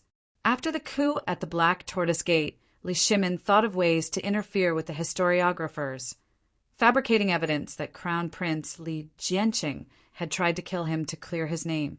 After the coup succeeded, he was not willing to immediately ascend to the throne. Instead, he used his status as crown prince and pretended to be a benevolent father and filial son with his imprisoned father for several months. It was precisely for this reason that he needed righteousness. Even the most brilliant ruler of a generation would not dare to leave a stain on himself that would be criticized by others, much less Li Xian. After the coup, Li Xian had not hesitated to give Wu Zetian such a high treatment, even allowing her to retain the title of emperor, all for the sake of obtaining an edict to abdicate. This was the same reason. At that time, Li Xian already had great power. Furthermore, he was Li Tang's crown prince and had once been the emperor. Even if Wu Zetian was not willing to abdicate, could he not ascend to the throne? But he still hoped that it would be justifiable. If Wanner helped Empress Wei prepare this edict, she would create a massive obstacle for the Prince of Xiang's faction to seize back power. Even if the coup succeeded, Li Dan would have to go to great lengths to prove his legitimacy. And because of this, Shanghai Wanner will be branded as a member of the Wei clique. Even if others know that she was forced to do this, they will not forgive her. Politics wouldn't look at whether you had difficulties or not. You would be judged based on what you did. Of course, Wanner did not want to write a succession edict that was like a proof of allegiance to her. She calmed herself and tried to remain calm, not letting Wei Ho see that her expression was strange. Wanner acted as though she was racking her brains for Empress Wei. Her brows furrowed slightly.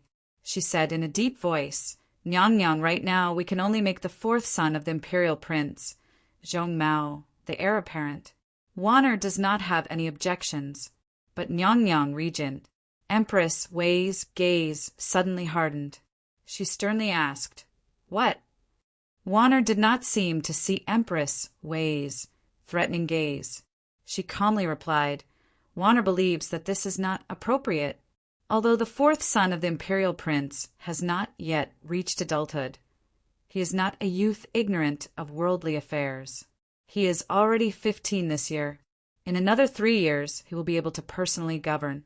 At this age, the fourth son of the imperial prince is already old enough to make clear judgments on the affairs of the state. Thus, according to custom, it is enough to have an official assist him. If Nyang acts as regent with the status of Empress Dowager, I fear that it will arouse the suspicion of the people of the world." Empress Wei brushed it off. "This country is our family's. When the emperor passes away, as the empress, Aijia has the responsibility to look after the family. Even if the entire world suspects Aijia, what can Aijia do? The heir apparent is still young. If something unforeseen happens, how will Aijia have the face to see Emperor Xian in the underworld? Waner softly said, Nyangnyang's worries are correct.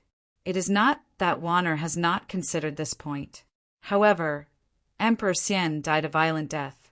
Since ancient times, whenever a sovereign died a violent death, there would always be busybodies spreading rumors. If the empress insists on controlling the government, it can be predicted that there will be unfavorable rumors against the empress among the people. If we can let Nyangnyang manage the country and also make the people of the world have nothing to say, wouldn't that be perfect for both sides? Empress Wei's anger turned to joy. She said, Aijia knows that you definitely have a way. Speak quickly. Waner said, Nyangnyang, how about this? Waner will draft a posthumous edict for Emperor Xian and make fourth son Zhong Mao the son of heaven. Nyangnyang, you will attend the court. Empress Wei was about to explode when Waner interrupted. Nyangnyang, although it is to attend the court, the son of heaven is young and filial. In the court, there are Zong Chuk, Cui Shi, Zheng Chong, Wei Win, Wei Angshi, Wei Jiuan, and the other prime ministers who are loyal to Nyangnyang. Isn't Nyangnyang still in charge of this family? As long as Nyangnyang doesn't want the title of regent, no one in the world can criticize Nyangnyang for monopolizing power. At the same time, it can fulfill Nyangnyang's original intention of guarding Emperor Xian's country. Why not? Empress Wei did not have Waner's astute political mind. In her view, as long as she held power, it didn't matter if it was legitimate or not. It was just a false reputation. It was unwise to place herself in a storm of public opinion for the sake of a false reputation. Thinking of this, Empress Wei nodded her head but didn't speak. Waner had been quietly observing her expression. Seeing this, she was secretly happy. Striking while the iron was hot, she said, Waner thinks that the posthumous edict should also mention that the Prince of Xiang will assist the government. Hearing this, Empress Wei was like a cat whose tail had been stepped on. Her expression instantly changed.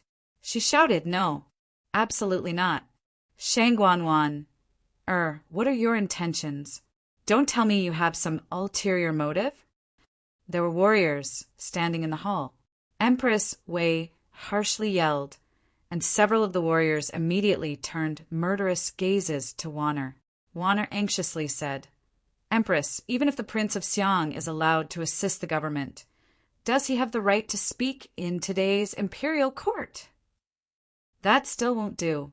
Empress Wei angrily said, The Prince of Xiang relied on his achievements to become arrogant and colluded with Zhang Zhenji and the others to covet the throne. If not for the fact that Emperor Xian remembered his brotherly love, he would have already been sentenced to death. Now, with great difficulty, he has finally surrendered his military power and left the court. Do you want Aijia to invite him back? Waner earnestly said, Nyangnyang, Waner suggests inviting the Prince of Xiang back to the court and having him assist the government as the Prince of Xiang of the kingdom. This is not for the Prince of Xiang, but for Nyangnyang. Think about it. If Empress Wu proclaims herself emperor and wantonly slaughters Li Tang's members of the imperial family and loyal officials, what kind of reign of terror will there be? Right now, the Son of Heaven is young, and all the important officials in court are relatives of the Wei clan.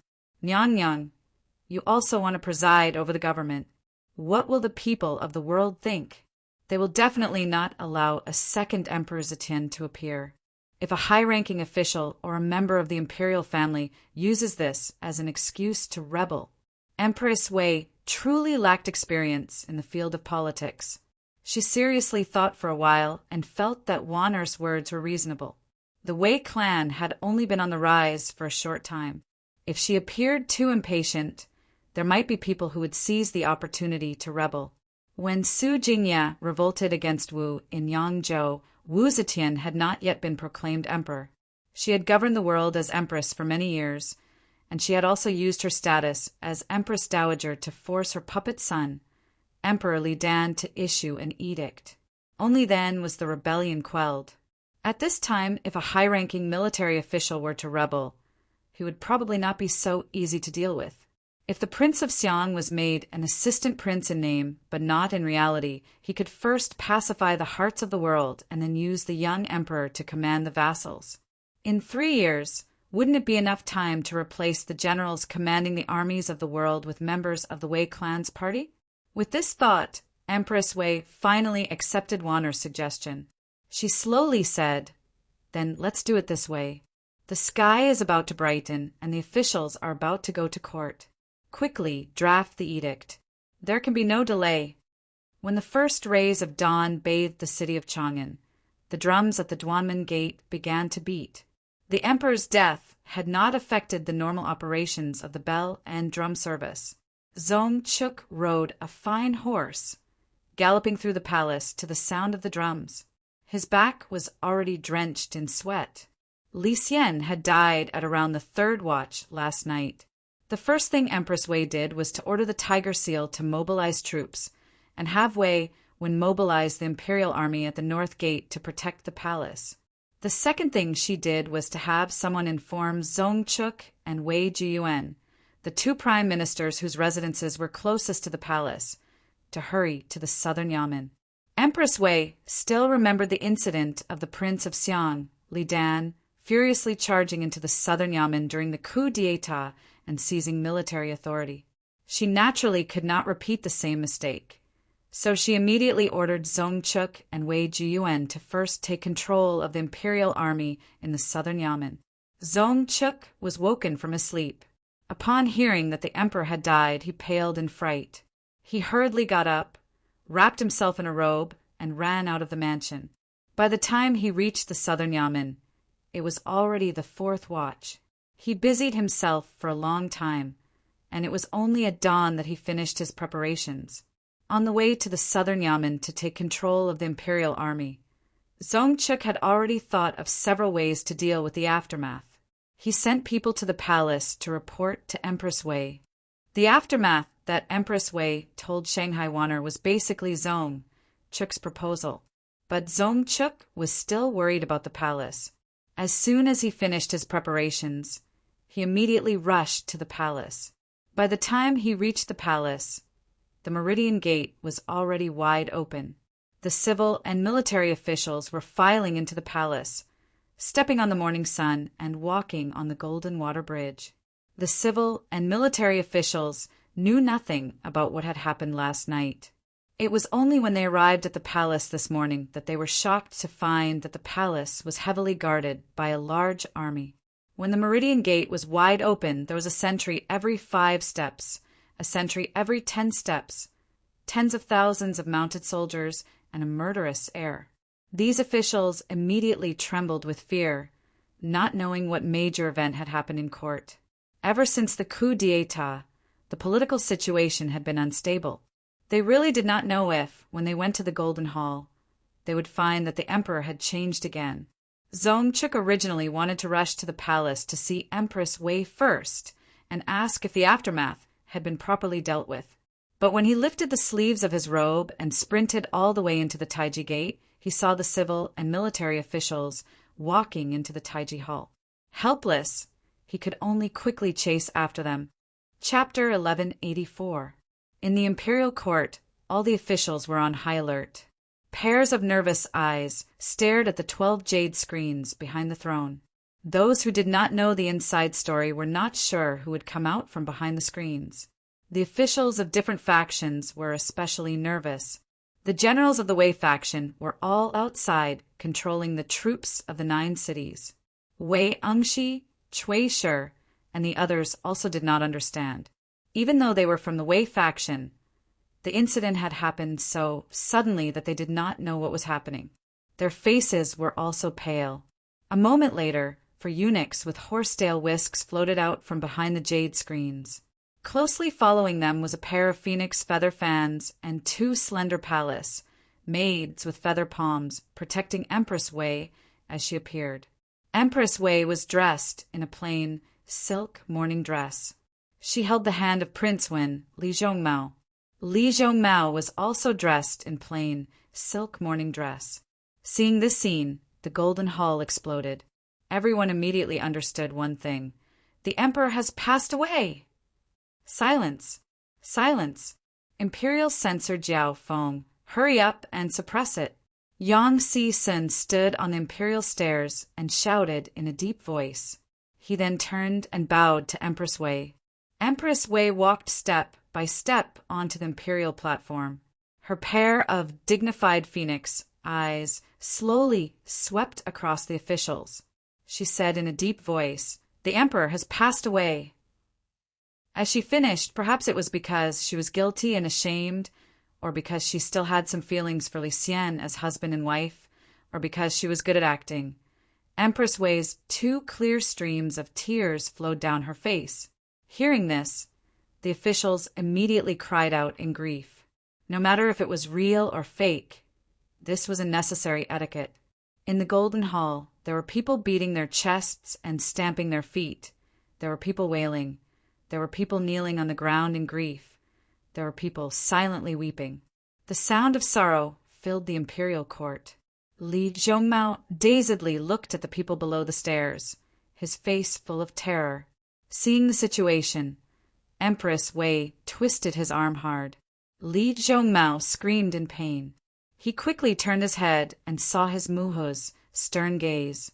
Li Zhongmao couldn't help but shudder.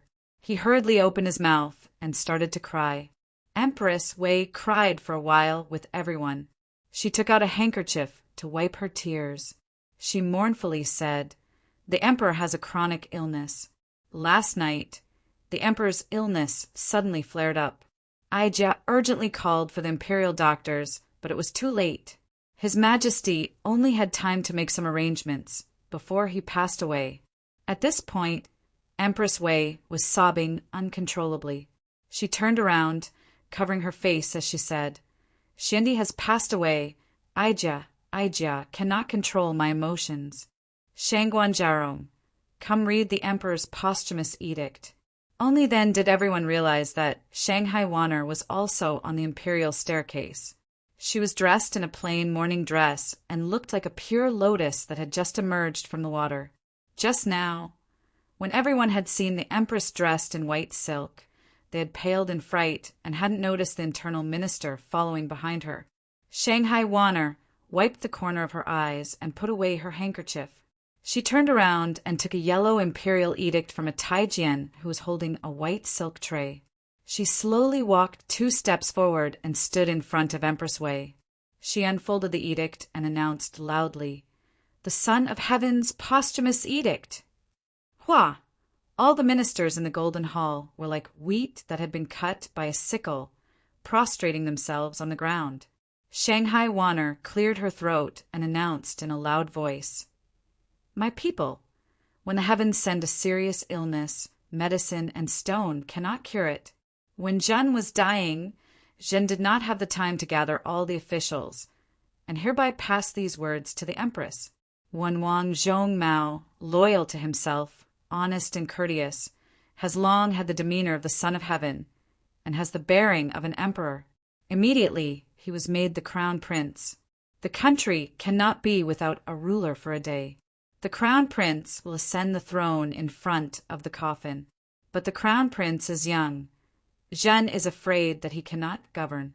Empress Wei Shi, respectful and pious, gentle and virtuous, will listen to politics from behind the curtains, to understand the laws and to be close to the virtuous officials. And country Xiangwang, Zhen's younger brother, is benevolent and magnanimous. The entire sea knows of him. He will assist the government and protect the crown prince. Zhen's great trip must be made clear. The officials and the people will be released after 3 days. Marriage is prohibited. Wine and meat are not prohibited. Civil and military officials, those of 3rd rank and above, will cry 15 times in 3 days. Once the matter is over, they will leave. Unless it is urgent, do not cry without permission. Shanghai Wanner finished reading the imperial edict and slowly retreated to the side. No matter what the officials were thinking, they all prostrated on the ground and respectfully received the imperial edict. With a distressed expression, Empress Wei said, "Aijia has already sent people to welcome the Prince of Xiang of the in-country. When the Prince of Xiang arrives, we can discuss with the officials the matters of Emperor Xian's funeral." Zong Chuk stood at the very front of the civil officials. When he finished listening to this posthumous edict, he couldn't help but be dumbfounded. What's going on? Isn't the Empress Dowager Regent? How did it become listening to politics? What does this have to do with the Prince of Xiang? Why did he come out to be the Prince of Xiang? Zong Chuk suddenly sensed something, and a pair of stern eyes turned to Shanghai Wanner. The Son of Heaven had suddenly died, and a new ruler had just been installed. There was no time to make arrangements for the funeral. The civil and military officials would probably have to adjust their duties as well.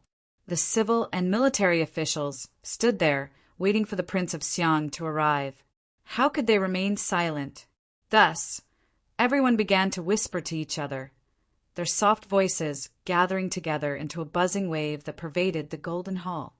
Dressed in white like jade and standing like a lotus, Shanghai Wanner's eyebrows were lowered and her eyes were restrained, like the goddess of mercy holding a willow branch in her hand. Her clear and limpid eyes seemed both somewhat compassionate and completely expressionless as she quietly looked forward. Although she was standing in the golden hall, she seemed to have nothing to do with these waves, with these ripples, with Zong Chuk's cold and harsh gaze. Empress Wei had a sorrowful expression. Supported by Li Zhongmao, she slowly retreated behind the beaded curtain and sat down on the couch. When her back touched the cushion, Empress Wei couldn't help but give a sigh of relief. "It seems that we have successfully passed." The Prince of Xiang paled in fright at the emperor's arrival. The people sent by the palace were urging him to hurry, but he had no time to grieve. He hurriedly dressed himself and followed the warriors sent by the palace into the carriage. Only when the carriage began to move did the Prince of Xiang begin to weep. Although his brother's personality had undergone a major change after his return from Fang province, and his brotherly affection had become much weaker, they were still brothers. How could the Prince of Xiang not be grieved at the sudden news of his death? As for his safety in the palace, he was not worried. If Empress Wei dared to act against him right after the emperor died, she would undoubtedly be forcing the members of Li Tang's imperial clan to immediately rebel. Moreover, if Empress Wei wanted to kill him, she would only need to send someone to deliver a blow. There was no need for such an unnecessary move. While the Prince of Xiang was being escorted by the palace guards to the palace, Zong Chuk had already invited the Empress to a side hall in the middle of the court. Upon seeing Empress Wei, Zong Chuk impatiently stamped his foot and said, "Empress, you've gone senile." Empress Wei's face immediately darkened as she unhappily asked, "What did you say?" Zong Chuk's words had been somewhat thoughtless in his anxiety, but when he saw Empress Wei's complexion, he realized that he had been somewhat lacking in etiquette. He hurriedly apologized. "Empress, please forgive this subject for speaking indiscreetly." This subject was worried for Empress. Why does Empress not take this opportunity to accept this subject's proposal and become regent as the Empress Dowager? Empress Wei's complexion slightly relaxed as she slowly said, "So it was for this reason. Sit down first." A young eunuch at the side brought over a brocade stool. Empress Wei sat down first and said to Zong Chuk, "Minister Zong, Aijia has seen your proposal, but Aijia feels that Aijia's intentions are a little too obvious if Aijia follows your plan." Zong Chuk somewhat affronted as he stared into Empress Wei's eyes and asked, "Is this Empress's own intention, or has Empress heard slanderous words from someone else?" Empress Wei weighed Wanner's words and associated them with the methods Wu Zetian had used in the past. She felt that Wanner's words were very reasonable. This was truly the idea of an experienced strategist, so she happily accepted it. But in front of Zong Chuk, she would not admit that this was Wanner's suggestion. A person who wholeheartedly wanted to be the emperor would not want his subordinates to look down on him. Furthermore, she was a married woman and was naturally at a disadvantage in terms of gender. She needed to create an image of intelligence and wisdom to convince the officials. Empress Wei said unhappily, "In such a short time, who can Aijia discuss it with? This is Aijia's own idea. After Aijia made up my mind, I ordered Shangguan, Zhao Rong to draft the edict." "What? Is there something wrong?" Zhong Chuk heard that this was Empress Wei's own idea and couldn't help but grimace. Just now, he had seen Empress Wei's unhappy expression and knew that Empress Wei had just taken power and her mentality had not adjusted. What she hated the most was other people denying her intelligence. But he couldn't say anything else and could only say against his will, "There is nothing wrong." But this subject feels that Empress could have used Xiandi's posthumous edict to properly intimidate the government. Doing this now, you have let go of a great opportunity. Empress Wei smiled and said, "Minister Zong's loyalty, Aijia naturally knows. However, in some matters, haste makes waste. Minister Zong was too hasty. Empress Wu is talented and bold. But didn't she still become Empress Dowager for 8 years, waiting for everything to be ready before ascending to the throne? Aijia may not need to wait for 8 years, but some necessary formalities still have to be done. Right now, we should first stabilize the hearts of the people. As long as the power is firmly in our hands, what is it to let Zhong Mao be the emperor for a few days?" Zhong Chuk sighed inwardly and helplessly raised his hands in a salute, saying, "Empress has great foresight and is not something this subject can match." A light carriage escorted by a dozen sturdy guards appeared in front of the Chengel gates. After a fully armored officer examined the fish seal, he respectfully said, "The Empress has decreed that all carriages and horses are not to enter the palace. Your Highness, please get off the carriage and walk. All the guards are waiting outside the palace. Anyang, even I have to be restricted when entering the palace." The curtain of the carriage was raised and Princess and Lu resentfully walked out. Walking under the tall palace walls, she looked at the corner of the eaves that occasionally poked out of the walls. Under the azure sky, it was like a palace in the sky. The displeasure in Princess and Li's heart gradually dissipated, and she suddenly felt an inexplicable excitement. Just now, when she heard that her father had died, and Lu had been slightly sad, but she was even more shocked. Now, walking on this smooth and serene imperial path, passing through the thick and tall palace walls, feeling the supreme imperial power, she suddenly became excited. Father is dead. Li Zhongmao, that lowly person raised by a servant, has become the emperor, but the power is still in my mother's hands. If mother can imitate Emperor Zetian and become the empress, then I have the blood of the Li family, I have the blood of the Wei family, and I am also the daughter-in-law of the Wu family. These are my unique assets. Li Zhongmao, that lowly servant, cannot compare to me. In time, won't I become the Empress Dowager, Zetian, for 3 generations? Thinking of this, and Li's blood suddenly expanded. She couldn't help but clench her fists.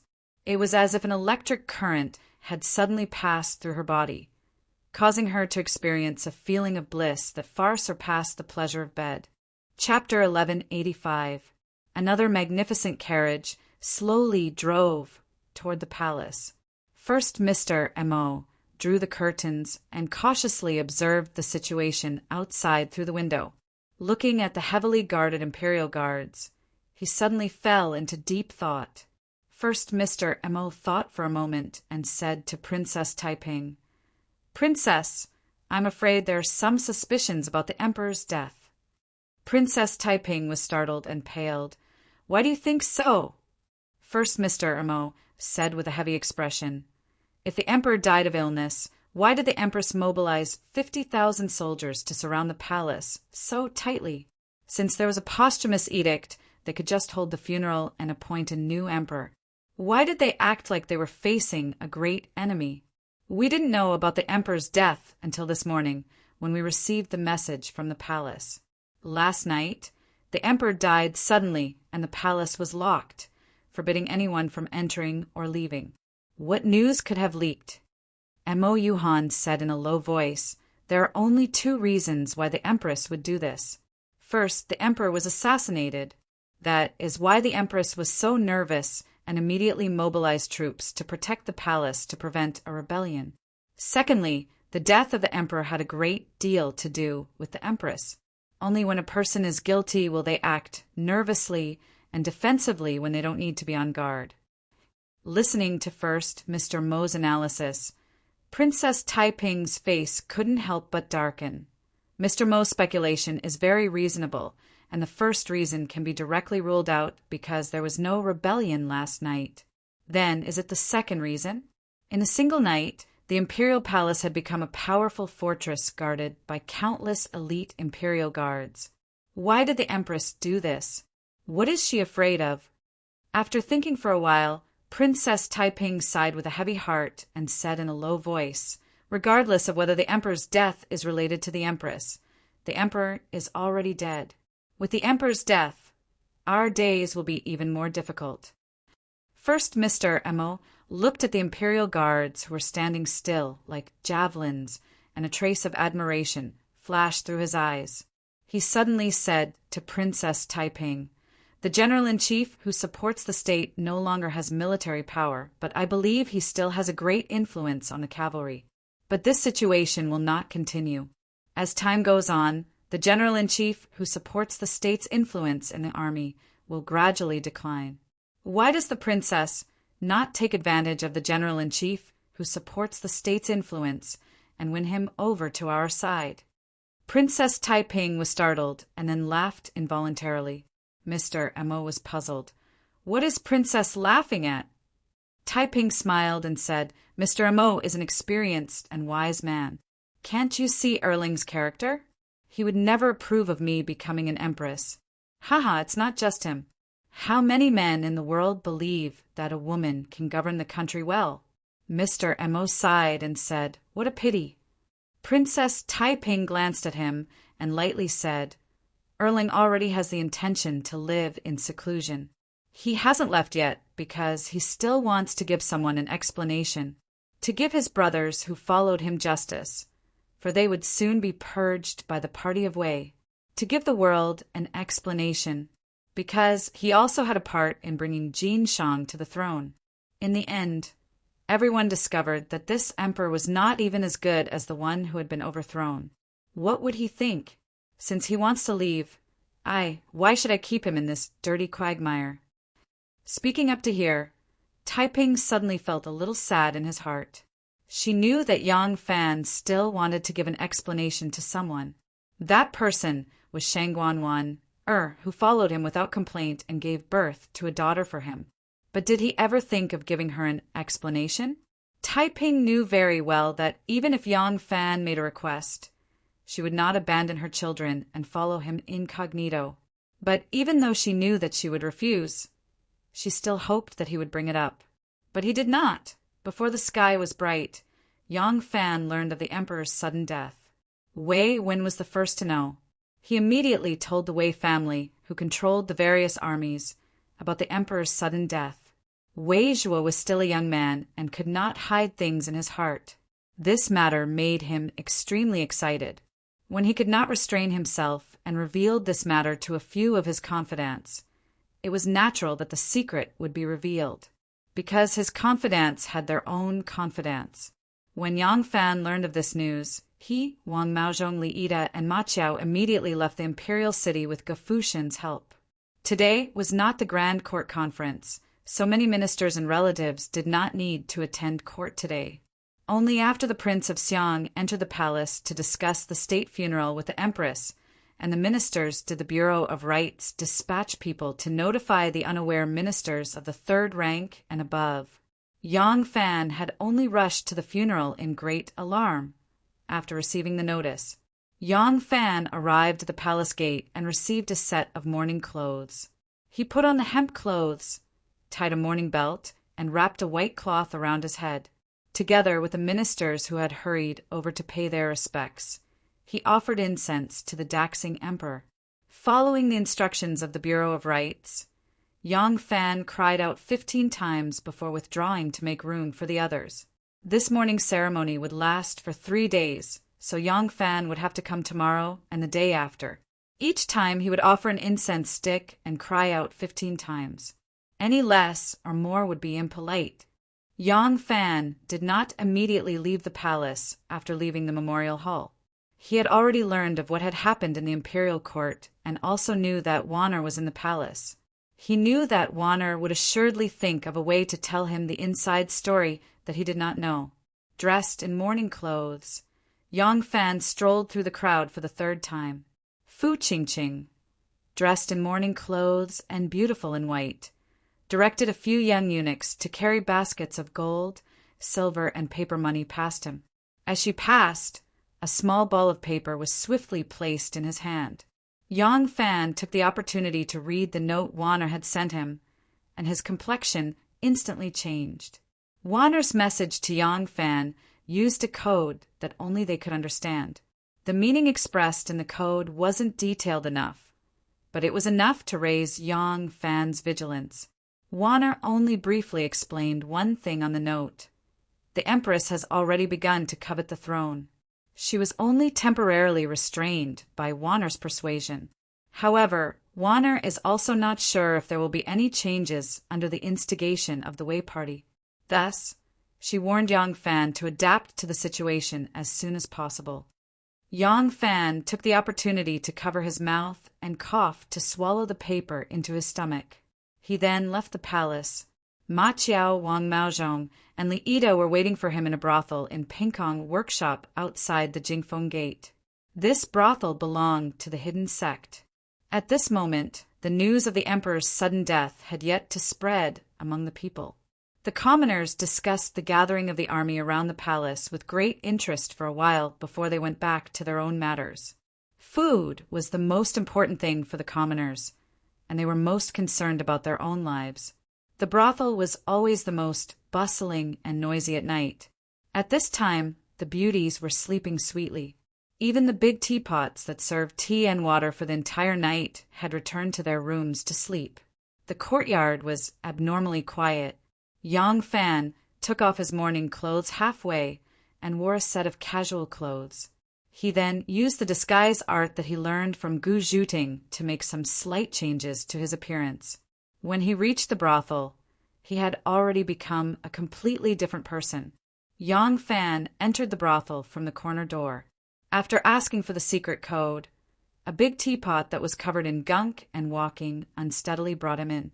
Once Yang Fan entered the room that Ma Qiao and the others were hiding in, he immediately closed the door and pressed his ear against the door. Seeing this scene, Ma Qiao and the others, who had swarmed over, immediately shut their mouths. Yang Fan listened for a moment and straightened his back. "You can speak now." Wang Maozhong impatiently asked, "Great General, how is the situation in the palace?" Yang Fan replied, "Prince Fu has been made the crown prince and will ascend the throne in 3 days. Empress Wei will oversee politics from behind the curtains, assisted by the Prince of Xiang."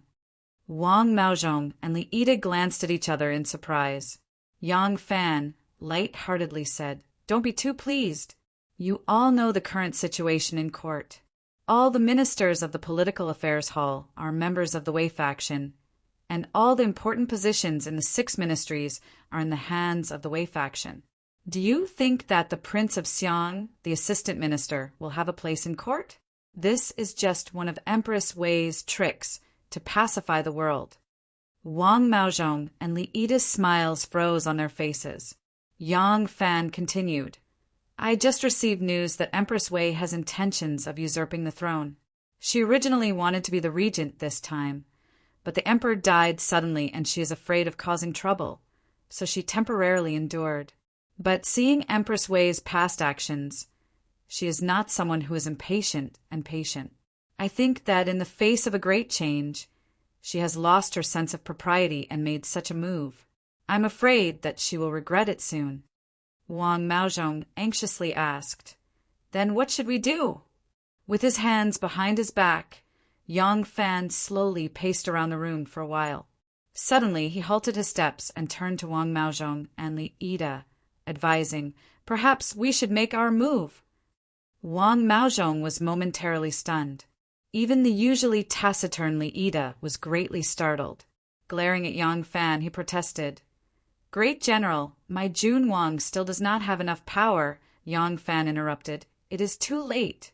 By the time the king of Linzi has amassed enough strength, the Wei faction will no longer be the same as it is now. The imperial court will not be the same as it is now. By then, we will have no chance of winning. When there is a great disparity in strength, to achieve victory, one must be adept at taking advantage of the situation, making use of the situation, borrowing the situation, and building up the situation. The emperor's death, to us, is both a danger and an opportunity. I believe the Prince of Linzi will understand this logic." Yang Fan ordered, "All of you return immediately and report the situation in the capital to the Prince of Linzi. Invite him to the capital immediately and discuss the grand plan." Wang Maozhong and Li Ida exchanged glances. Their fearful and hesitant expressions gradually turned resolute. Wang Maozhong nodded his head vigorously at Yang Fan and spoke in a deep voice. "All right, let's return to Lu Province immediately." Yang Fan immediately went out to look for the hidden sect's men and quietly gave a few instructions. Very quickly, the hidden sect's men prepared fine steeds, rations, and a new set of documents for them before arranging for them to depart. Once Wang Maozhong and Li Ida left, only Yang Fan and Ma Qiao were left in the room. Yang Fan looked at Ma Qiao for a moment before replying, "It is too risky to adapt to the situation in a hurry." Ma Qiao sniggered and hugged his shoulder, asking, "Erlang, are you worried for me? We brothers, what were we in the past? A small workshop worker in Luoyang Xiu when workshop. If it wasn't for you, I would have been a workshop worker for the rest of my life, cleaning the gutters, managing the workshops, stealing chickens and dogs, earning a little money. When I had a son, I would at most be a workshop worker in the future. Even if I had a grandson, it would still be the same. But what am I now? A dignified Imperial Army general. Back then, I was just a small Imperial Army soldier. When I returned to the workshop, look at how envious the neighbors were, who didn't look at me in a different light.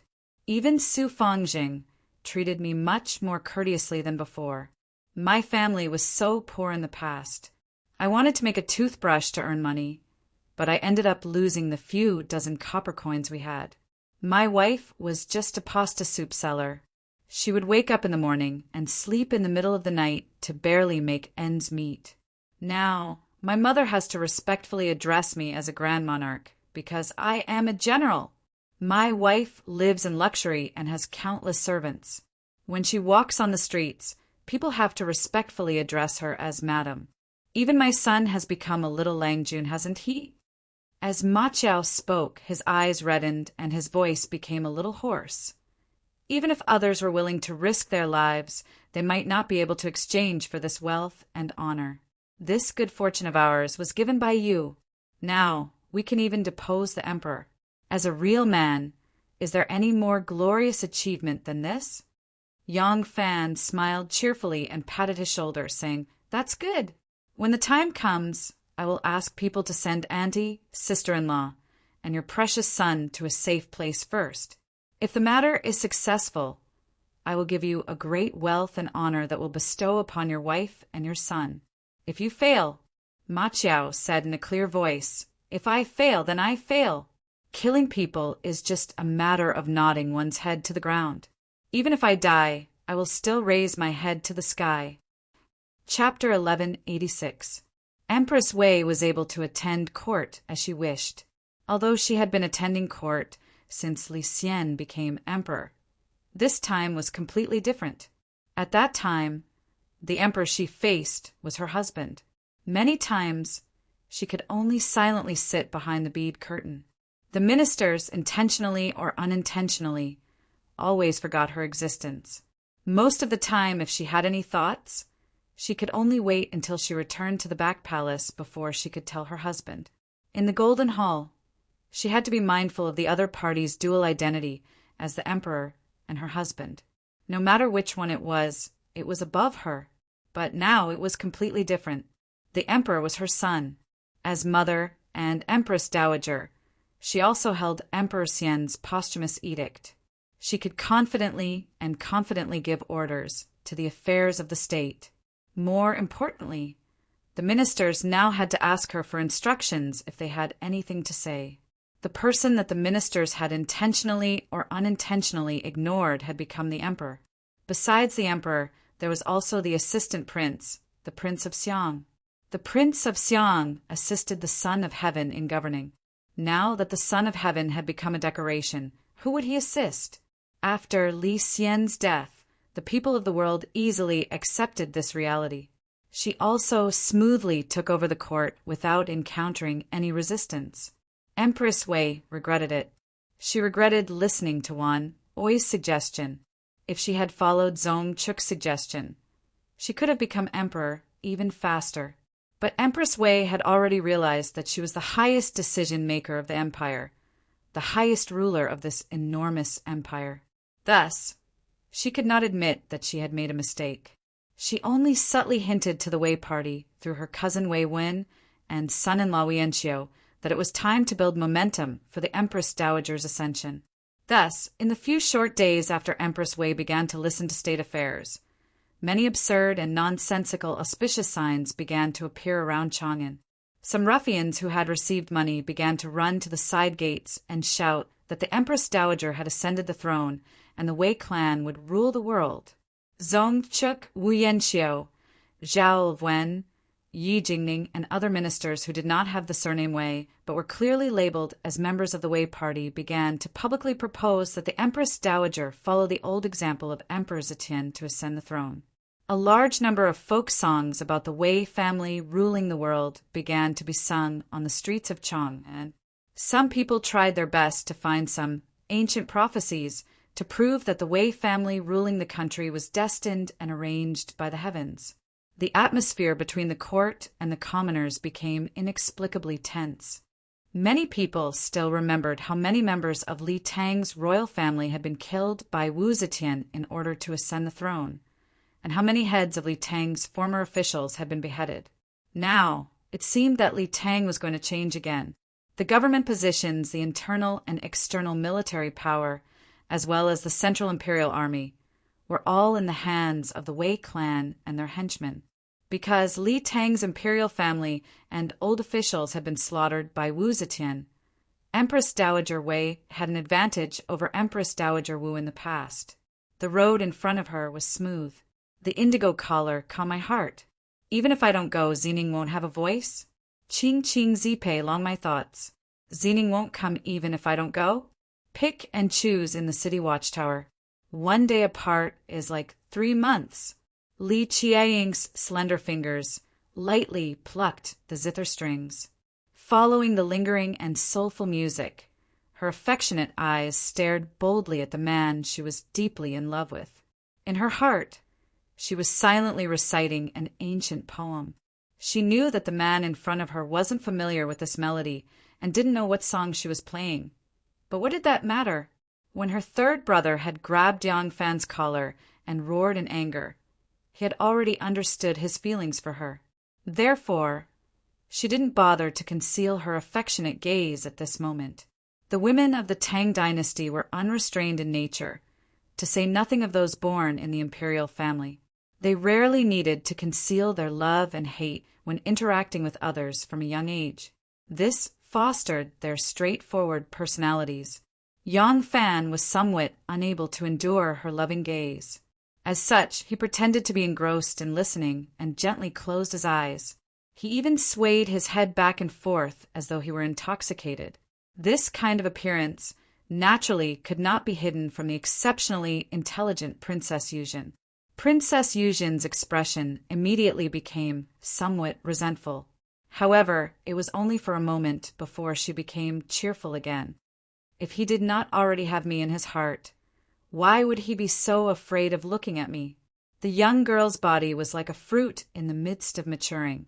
They were still young and inexperienced, but the essence of heaven and earth was rapidly filling their bodies, making them protrude, perk up, round, and moist.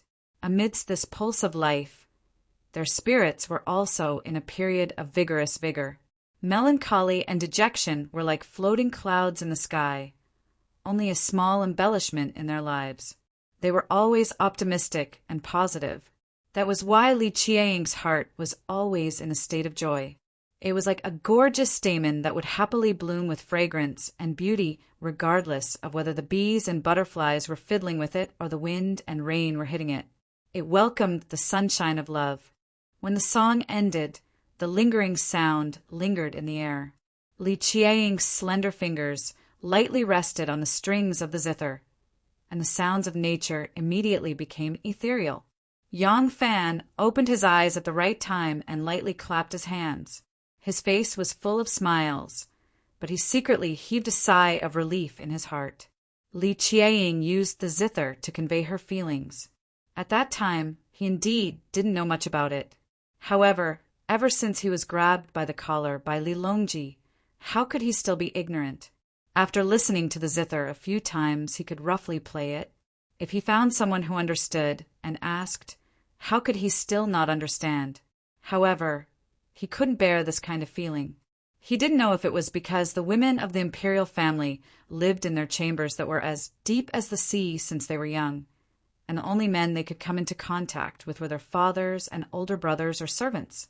Therefore, once they had the opportunity to come into contact with another man, and the man wasn't too bad, it was very easy for them to entrust their hearts to him. Princess Taiping and he were in love with each other, but because of her special identity, in the end, they were not fated to be together.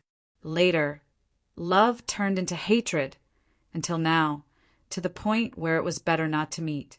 Princess Anil was as cunning as a fox, incorruptible and shameless. Yang Fan should have avoided her like the plague, but because he mistakenly thought she was a wild mountain woman, they formed an ill-fated relationship, and since then they had been entangled. Now that Yang Fan had passed the age of 30, he had his own career and family. How could he be willing to get involved with a princess and cause so much trouble for him? The more Yang Fan pretended to be ignorant, the more Li Qiang didn't want to let him go. God knew how many days she had spent thinking about him to accumulate the courage to tell him her feelings today. Today, she wanted to make her feelings clear to him. She stared at Yang Fan with deep affection and said softly, Qiang has played this song many times in front of Erlang. Does Erlang know what the song is called? Speaking of the way she addressed him, Yang Fan was even more helpless. Suddenly one day, Princess Yuzhen changed the way she addressed him from Great General to Erlang. At that time, Yang Fan was drinking tea. When he heard the shy and joyful Erlang, he immediately sprayed out a mouthful of tea from his nose. Li Qiang's reason was, she was Li Longji's younger sister. Li Longji addressed Yang Fan as Erlang, so she also addressed Yang Fan as Erlang. If she addressed him as Great General, it would seem more distant. When Li Qiang said this, she shyly lowered her head. Her face had a hint of redness, as beautiful as a peach. Her expression was slightly bashful, but her expression was slightly happy. There was also a kind of secret joy that a girl would feel when her wish was fulfilled. It was very charming. When Yang Fan heard the way she addressed him as Erlang, it was as if Sun Wukong was wearing a band-tightening curse. He felt uncomfortable all over. But from then on, the other party confidently changed the way she addressed him. After listening to that sweet voice for a long time, he got used to it. Now that Princess Yuzhen suddenly asked him about the name of this song, Yang Fan knew something was wrong and felt a little scared.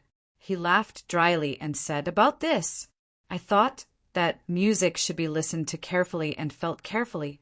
If you think it's flowing water, then it's flowing water. If you think it's a mountain, then it's a mountain. You have to open your mind and think freely. Only then can you taste the true essence of music.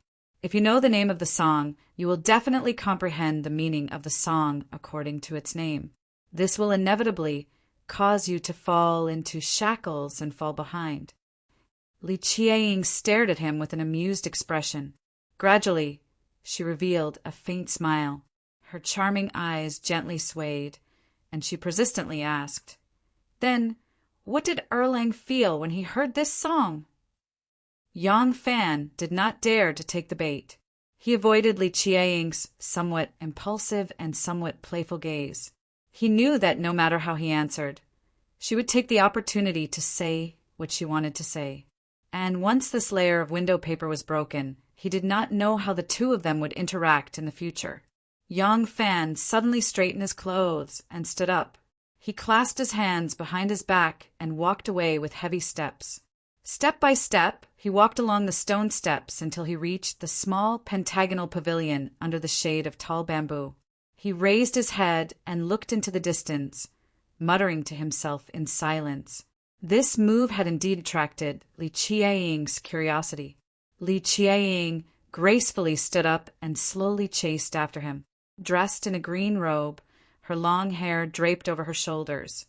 Her figure was graceful and her aura was like water. Following her steps and the gentle breeze, her waist-length long hair gently rose and fell. Sneaking a glance, she saw that the space between Yang Fan's brows was slightly furrowed and his expression was very grave. Li Qiaying's heart could not help but feel perturbed, and she hurriedly asked, "Erlang, what are you thinking about?" Yang Fan let out a long sigh and said in a heavy tone, "How can I calm down and carefully analyze the beauty of the song right now? The matter is imminent. If it succeeds, it will be fine, but if it fails—" Yang Fan suddenly smiled and said, "However, a real man has some things to do and some things not to do. What should be done must be done." He turned to face Li Qiaying and said with a smile, "You do not need to worry. You have already become a monk. Moreover, you are a woman. Even if we fail, it will not affect you. If we succeed, you will no longer need to wear the scarf and Taoist robe. You can still be a real princess." Princess Yuzhen's eyes sparkled. Entering the path to become an immortal is to seek immortality. The descendants of the heavenly emperor, wealth and glory, can they obtain immortality? Yang Fan did not know whether to laugh or cry. "Do you believe in the mysterious path of immortality?" Princess Yuzhen nodded seriously. "I believe. However," she slowly turned around. The bamboo leaves were like scissors, and at the end was a wave. That was the vast Longqing pool. Princess Yuzhen slowly recited, 10 miles of flat lake and green sky. Jade Hairpin secretly cherishes the beautiful years. Looking at each other in the shape of the moon, I only envy the mandarin ducks, and not the immortals." Princess Yuzhen suddenly turned to Yang Fan. Her eyes seemed to be burning with 2 clusters of flames. "Wealth and glory! I do not care for it. However, if I can obtain a lover and stay with him for a long time, I will not do it even if I have to become an immortal." Her gaze lingered on Yang Fan's face, and she softly said, "You can help my father seize this country. Can you help me find a good man?" Chapter 1187. Yang Fan had never imagined that such a gentle young lady like Li Qiaying could actually have such a ferocious side. Thinking about it carefully, all the princesses he had met, including Miss Jean, Taiping, and Lu, and now True Jade, were all like this. Was it because these royal ladies were born with different identities that they were unrestrained? Or was it because of the Hu blood in the Li Tang's family that gave them such bold and shrewd temperaments? Yang Fan could not be sure. Under Li Qiaying's bold and passionate gaze, he could only retreat awkwardly and could not answer a word. Yang Fan's retreat immediately gave Li Qiaying great courage. If Yang Fan had said something harsh just now, Li Qiaying, who had used countless days and nights to build up the courage to confess, would have immediately retreated and would never have the courage to confess to him again. But Yang Fan's reaction doubled her courage. She proudly stuck out her proud chest and approached Yang Fan 3 steps. Her towering breasts seemed to touch Yang Fan's body. Then she stopped and asked, "Tell me, can you help me find a man I like?" "Why should I help you find a man? I am not your father." Yang Fan could only criticize this sentence in his mind. Which man would be willing to hurt a beautiful woman who was obviously interested in you, even if it was just verbal harm? So Yang Fan took another step back and answered embarrassedly, "But I don't know what kind of husband your highness is looking for." Li Qiang's eyes became hotter and hotter, but she could not help blushing. "Like a man like you, Erlang." Yang Fan avoided her eyes and laughed dryly. Princess is really funny. Ha ha ha. You mean a mature man with a successful career. There are plenty of such men in Chang. And I believe that as long as your father says something, the talents in the capital city." Li Qiang interrupted. "There are plenty? Really?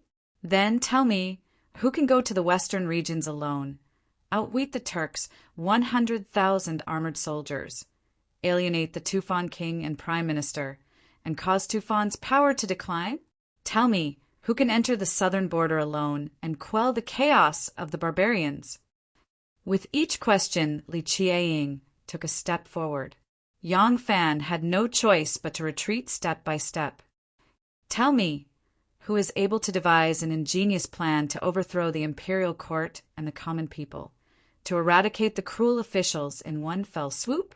Tell me, who is able to ride alone for 1,000 li, to wipe out the Khitan rebellion in one fell swoop? Tell me, who can come up with 100 schemes to safely escort the Prince of Luling to the capital amidst the heavy encirclement? Who can devise strategies to quietly overthrow the first empress? He also. The more Li Qiang spoke, the redder her face became, and her eyes became watery. He also had to kneel before me, be ridden by me, be kissed by me, kill a king for me. He also had to be as handsome as you. The more Li Qiang spoke, the more blurred her eyes became. When she said the word handsome, her voice had become so soft that it was as if she was sighing softly beside Yang Fan's ear. "I killed a monarch for you? How could there be such a thing? Could it be that this girl thinks that the death of Tubo Zanpu was caused by me?" As Yang Fan was thinking, Li Qiang could not help but reach out her hand to caress his cheek. Her soft and fragrant body also slowly nestled against him. Yang Fan was shocked. He wanted to retreat again, but his back suddenly touched something hard. He had already retreated to the side of the pavilion pillar. At this moment, the sound of birds chirping suddenly came from the bamboo forest. Yang Fan's spirit was lifted. As if he had been granted amnesty, he said, "Sen Lang is here." With this sentence, Li Qiang's advancing movements immediately stopped. Yang Fan rushed into the bamboo forest as if he was escaping. A moment later, he saw the shadows of the branches swaying. Yang Fan followed a green figure and hurried away. Li Qiang looked at his back, clenched her fist, and fiercely waved it in the air. She said excitedly, "I said it. I finally said it. It turns out that saying it isn't that scary." Li Qiang smiled sweetly. She had been depressed for a long time. She finally spilled out her heart. It was really inexplicably carefree. "Anyway, it seems that Miss Zhang likes you. If you want to run, there's no way. I'm not going to be reasonable." Passing through the bamboo forest, there was a wall at the end. There was a corner door on the wall. This corner door was not opened often. The lock on it was a little rusty. Fortunately, it could still be opened with a gentle poke with a key. At this moment, the corner door had already been opened. Outside the corner door was a lush green forest. There was a winding path that led directly to the Longqing Pond. There was a black boat by the Longqing Pond. A barefooted man wearing a bamboo hat was holding a bamboo pole and stabilizing the boat. Yang Fan got on the boat and bent down to enter the cabin. He saw a young man in a brown robe sitting inside. His facial features were good to look at, but his face was yellow and had many pockmarks. His eyebrows were thick, and they were also slanted, which was unavoidably annoying. Yang Fan did not expect Li Longji to become like this. It seemed that there was no lack of Jianghu people around him, and they knew all kinds of tricks. Although his disguise was far inferior to Gu Zhuding's superb disguise technique, unless someone had been watching him since he left Luzhou, even those who knew him well would have a hard time connecting him to Li Sanlang when they saw him in this state. His sister had just revealed her feelings to him. Although he definitely did not seduce that pure girl, Yang Fan still felt a little uncomfortable when he saw her brother. His unnatural smile fell into Li Longji's eyes. Li Longji's face immediately tightened. He hurriedly stood up and asked, "Erlang, did anything happen in the capital?" Yang Fan quickly motioned for him to sit down and comforted him. "Don't worry, there are no changes at the moment. However, from what Empress Wei has done, it is hard to say when she will suddenly make a move. So we must act first." Li Longji's expression was grave. He nodded lightly, his voice unusually calm. "Mao Zhong and Ida have already told me the situation in the capital. I completely agree with your view. This time, I have brought all the people I can use. Erlang, what plans do you have?" Yang Fan said, "At first glance, the situation today seems even more serious than when Empress Zhe became emperor. When Zetian was emperor, the Wu family held military power but only controlled the North Gate Imperial Army. The South Palace Imperial Army belonged to the Prime Minister, and the Prime Minister stood on our side. Now that the military and politics are all in the hands of Wei family, it seems that our chances of success are not high, and we don't even have a high chance of rising. Fortunately, Empress Wei is not Empress Zhe. Compared to Empress Zhe, her ability is like the difference between the clouds and the mud. Empress Wei is impatient to become emperor and has done everything in haste. Her people seem to have already controlled all the confidential centers, ministries, government positions, and the military. It is a pity that the time is too short and there is not enough foundation. This is our chance. The only chance." Yang Fan stretched out a finger and dipped it into the water in the cup. Tapping it on the table, he said in a low voice, "My plan is like this." As soon as Yang Fan boarded the boat, it sailed towards the center of the lake. The blue water and the blue sky were a clear color. A small boat floated on it. Who would have thought that on this small boat there were two people discussing a grand plan to change the world? Li Qiaying, dressed in a Taoist robe, stood gracefully in the little pavilion in the bamboo forest. She looked at the small boat in the distance, like a red apricot peeking over the wall. She had almond-shaped eyes and rosy cheeks, and her beautiful hair draped over her shoulders. Although she was wearing an elegant and otherworldly Taoist robe, it could not hide her exuberant beauty. On the boat, Yang Fan described his plan in detail. Li Longji thought about it carefully for a while, then slammed the table and said in a low voice, "It's done. In this situation, there is no perfect plan. We can only use violence to curb violence and fight to the death." But Li Longji couldn't help but frown. Yang Fan asked, "What? Is there a problem?" Li Longji said, "Our original plan was to kill the Wei faction, and after we succeeded, we would make Emperor Daxing the Emperor Emeritus. If my father was unwilling to force my brother to abdicate, then we would settle for the next best thing and let my father be the regent. But I didn't expect that the emperor would suddenly change, and the one on the throne now is my cousin, my father's nephew." Yang Fan said, "You are worried that your father was unwilling to usurp his brother's throne, and now he is even more unwilling to force his nephew off the throne." Li Longji smiled bitterly and said, "Yes. Moreover, the posthumous edict of Emperor Daxing has already stated that my father will assist in the government. With this, I'm afraid my father will be even more unwilling to usurp his nephew's country with his status as the assistant king and leave behind an eternal infamy. Alas, my father sometimes." He didn't say the words "too foolish." A son shouldn't speak of his father's faults, but as a child, how could he speak of his parents' faults? Yang Fan smiled slightly and said, "This isn't a shortcoming, but your father's strong point. It's just that some of his strong points are suitable for a benevolent elder, but not the ruler of a country."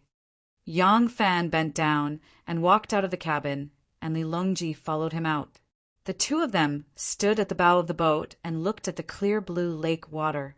They took a deep breath of the fresh and pleasant wind, and their spirits were lifted. Yang Fan said, "What you are worried about is indeed a problem. Once the rebellion is successful, the governance of the country will have to be settled immediately. Once the monarch's position is delayed for too long, it will be impossible to change. As for your father, he needs someone to convince him, someone he can trust from the bottom of his heart. Li Longji's eyes flashed, and he blurted out, "I got it. Aunt Taiping. Aunt Taiping can definitely do it." Yang Fan didn't say anything and just narrowed his eyes, looking at the distant shore. The weeping willows on the shore looked like wisps of smoke on the surface of the lake. Li Longji said excitedly, "The Emperor of Daxing was put under house arrest in Fangzhou for 16 years. As the crown prince, my father was also put under house arrest in the East Palace for 16 years. In these 16 years, my father lived in fear every day, afraid that he would be killed. During those days, it was all thanks to Aunt Taiping's secret protection, helping my father resolve the various traps from the Wu clan. Because of this, my father trusts Aunt Taiping the most. If there is anyone who can convince my father, it's none other than Aunt Taiping."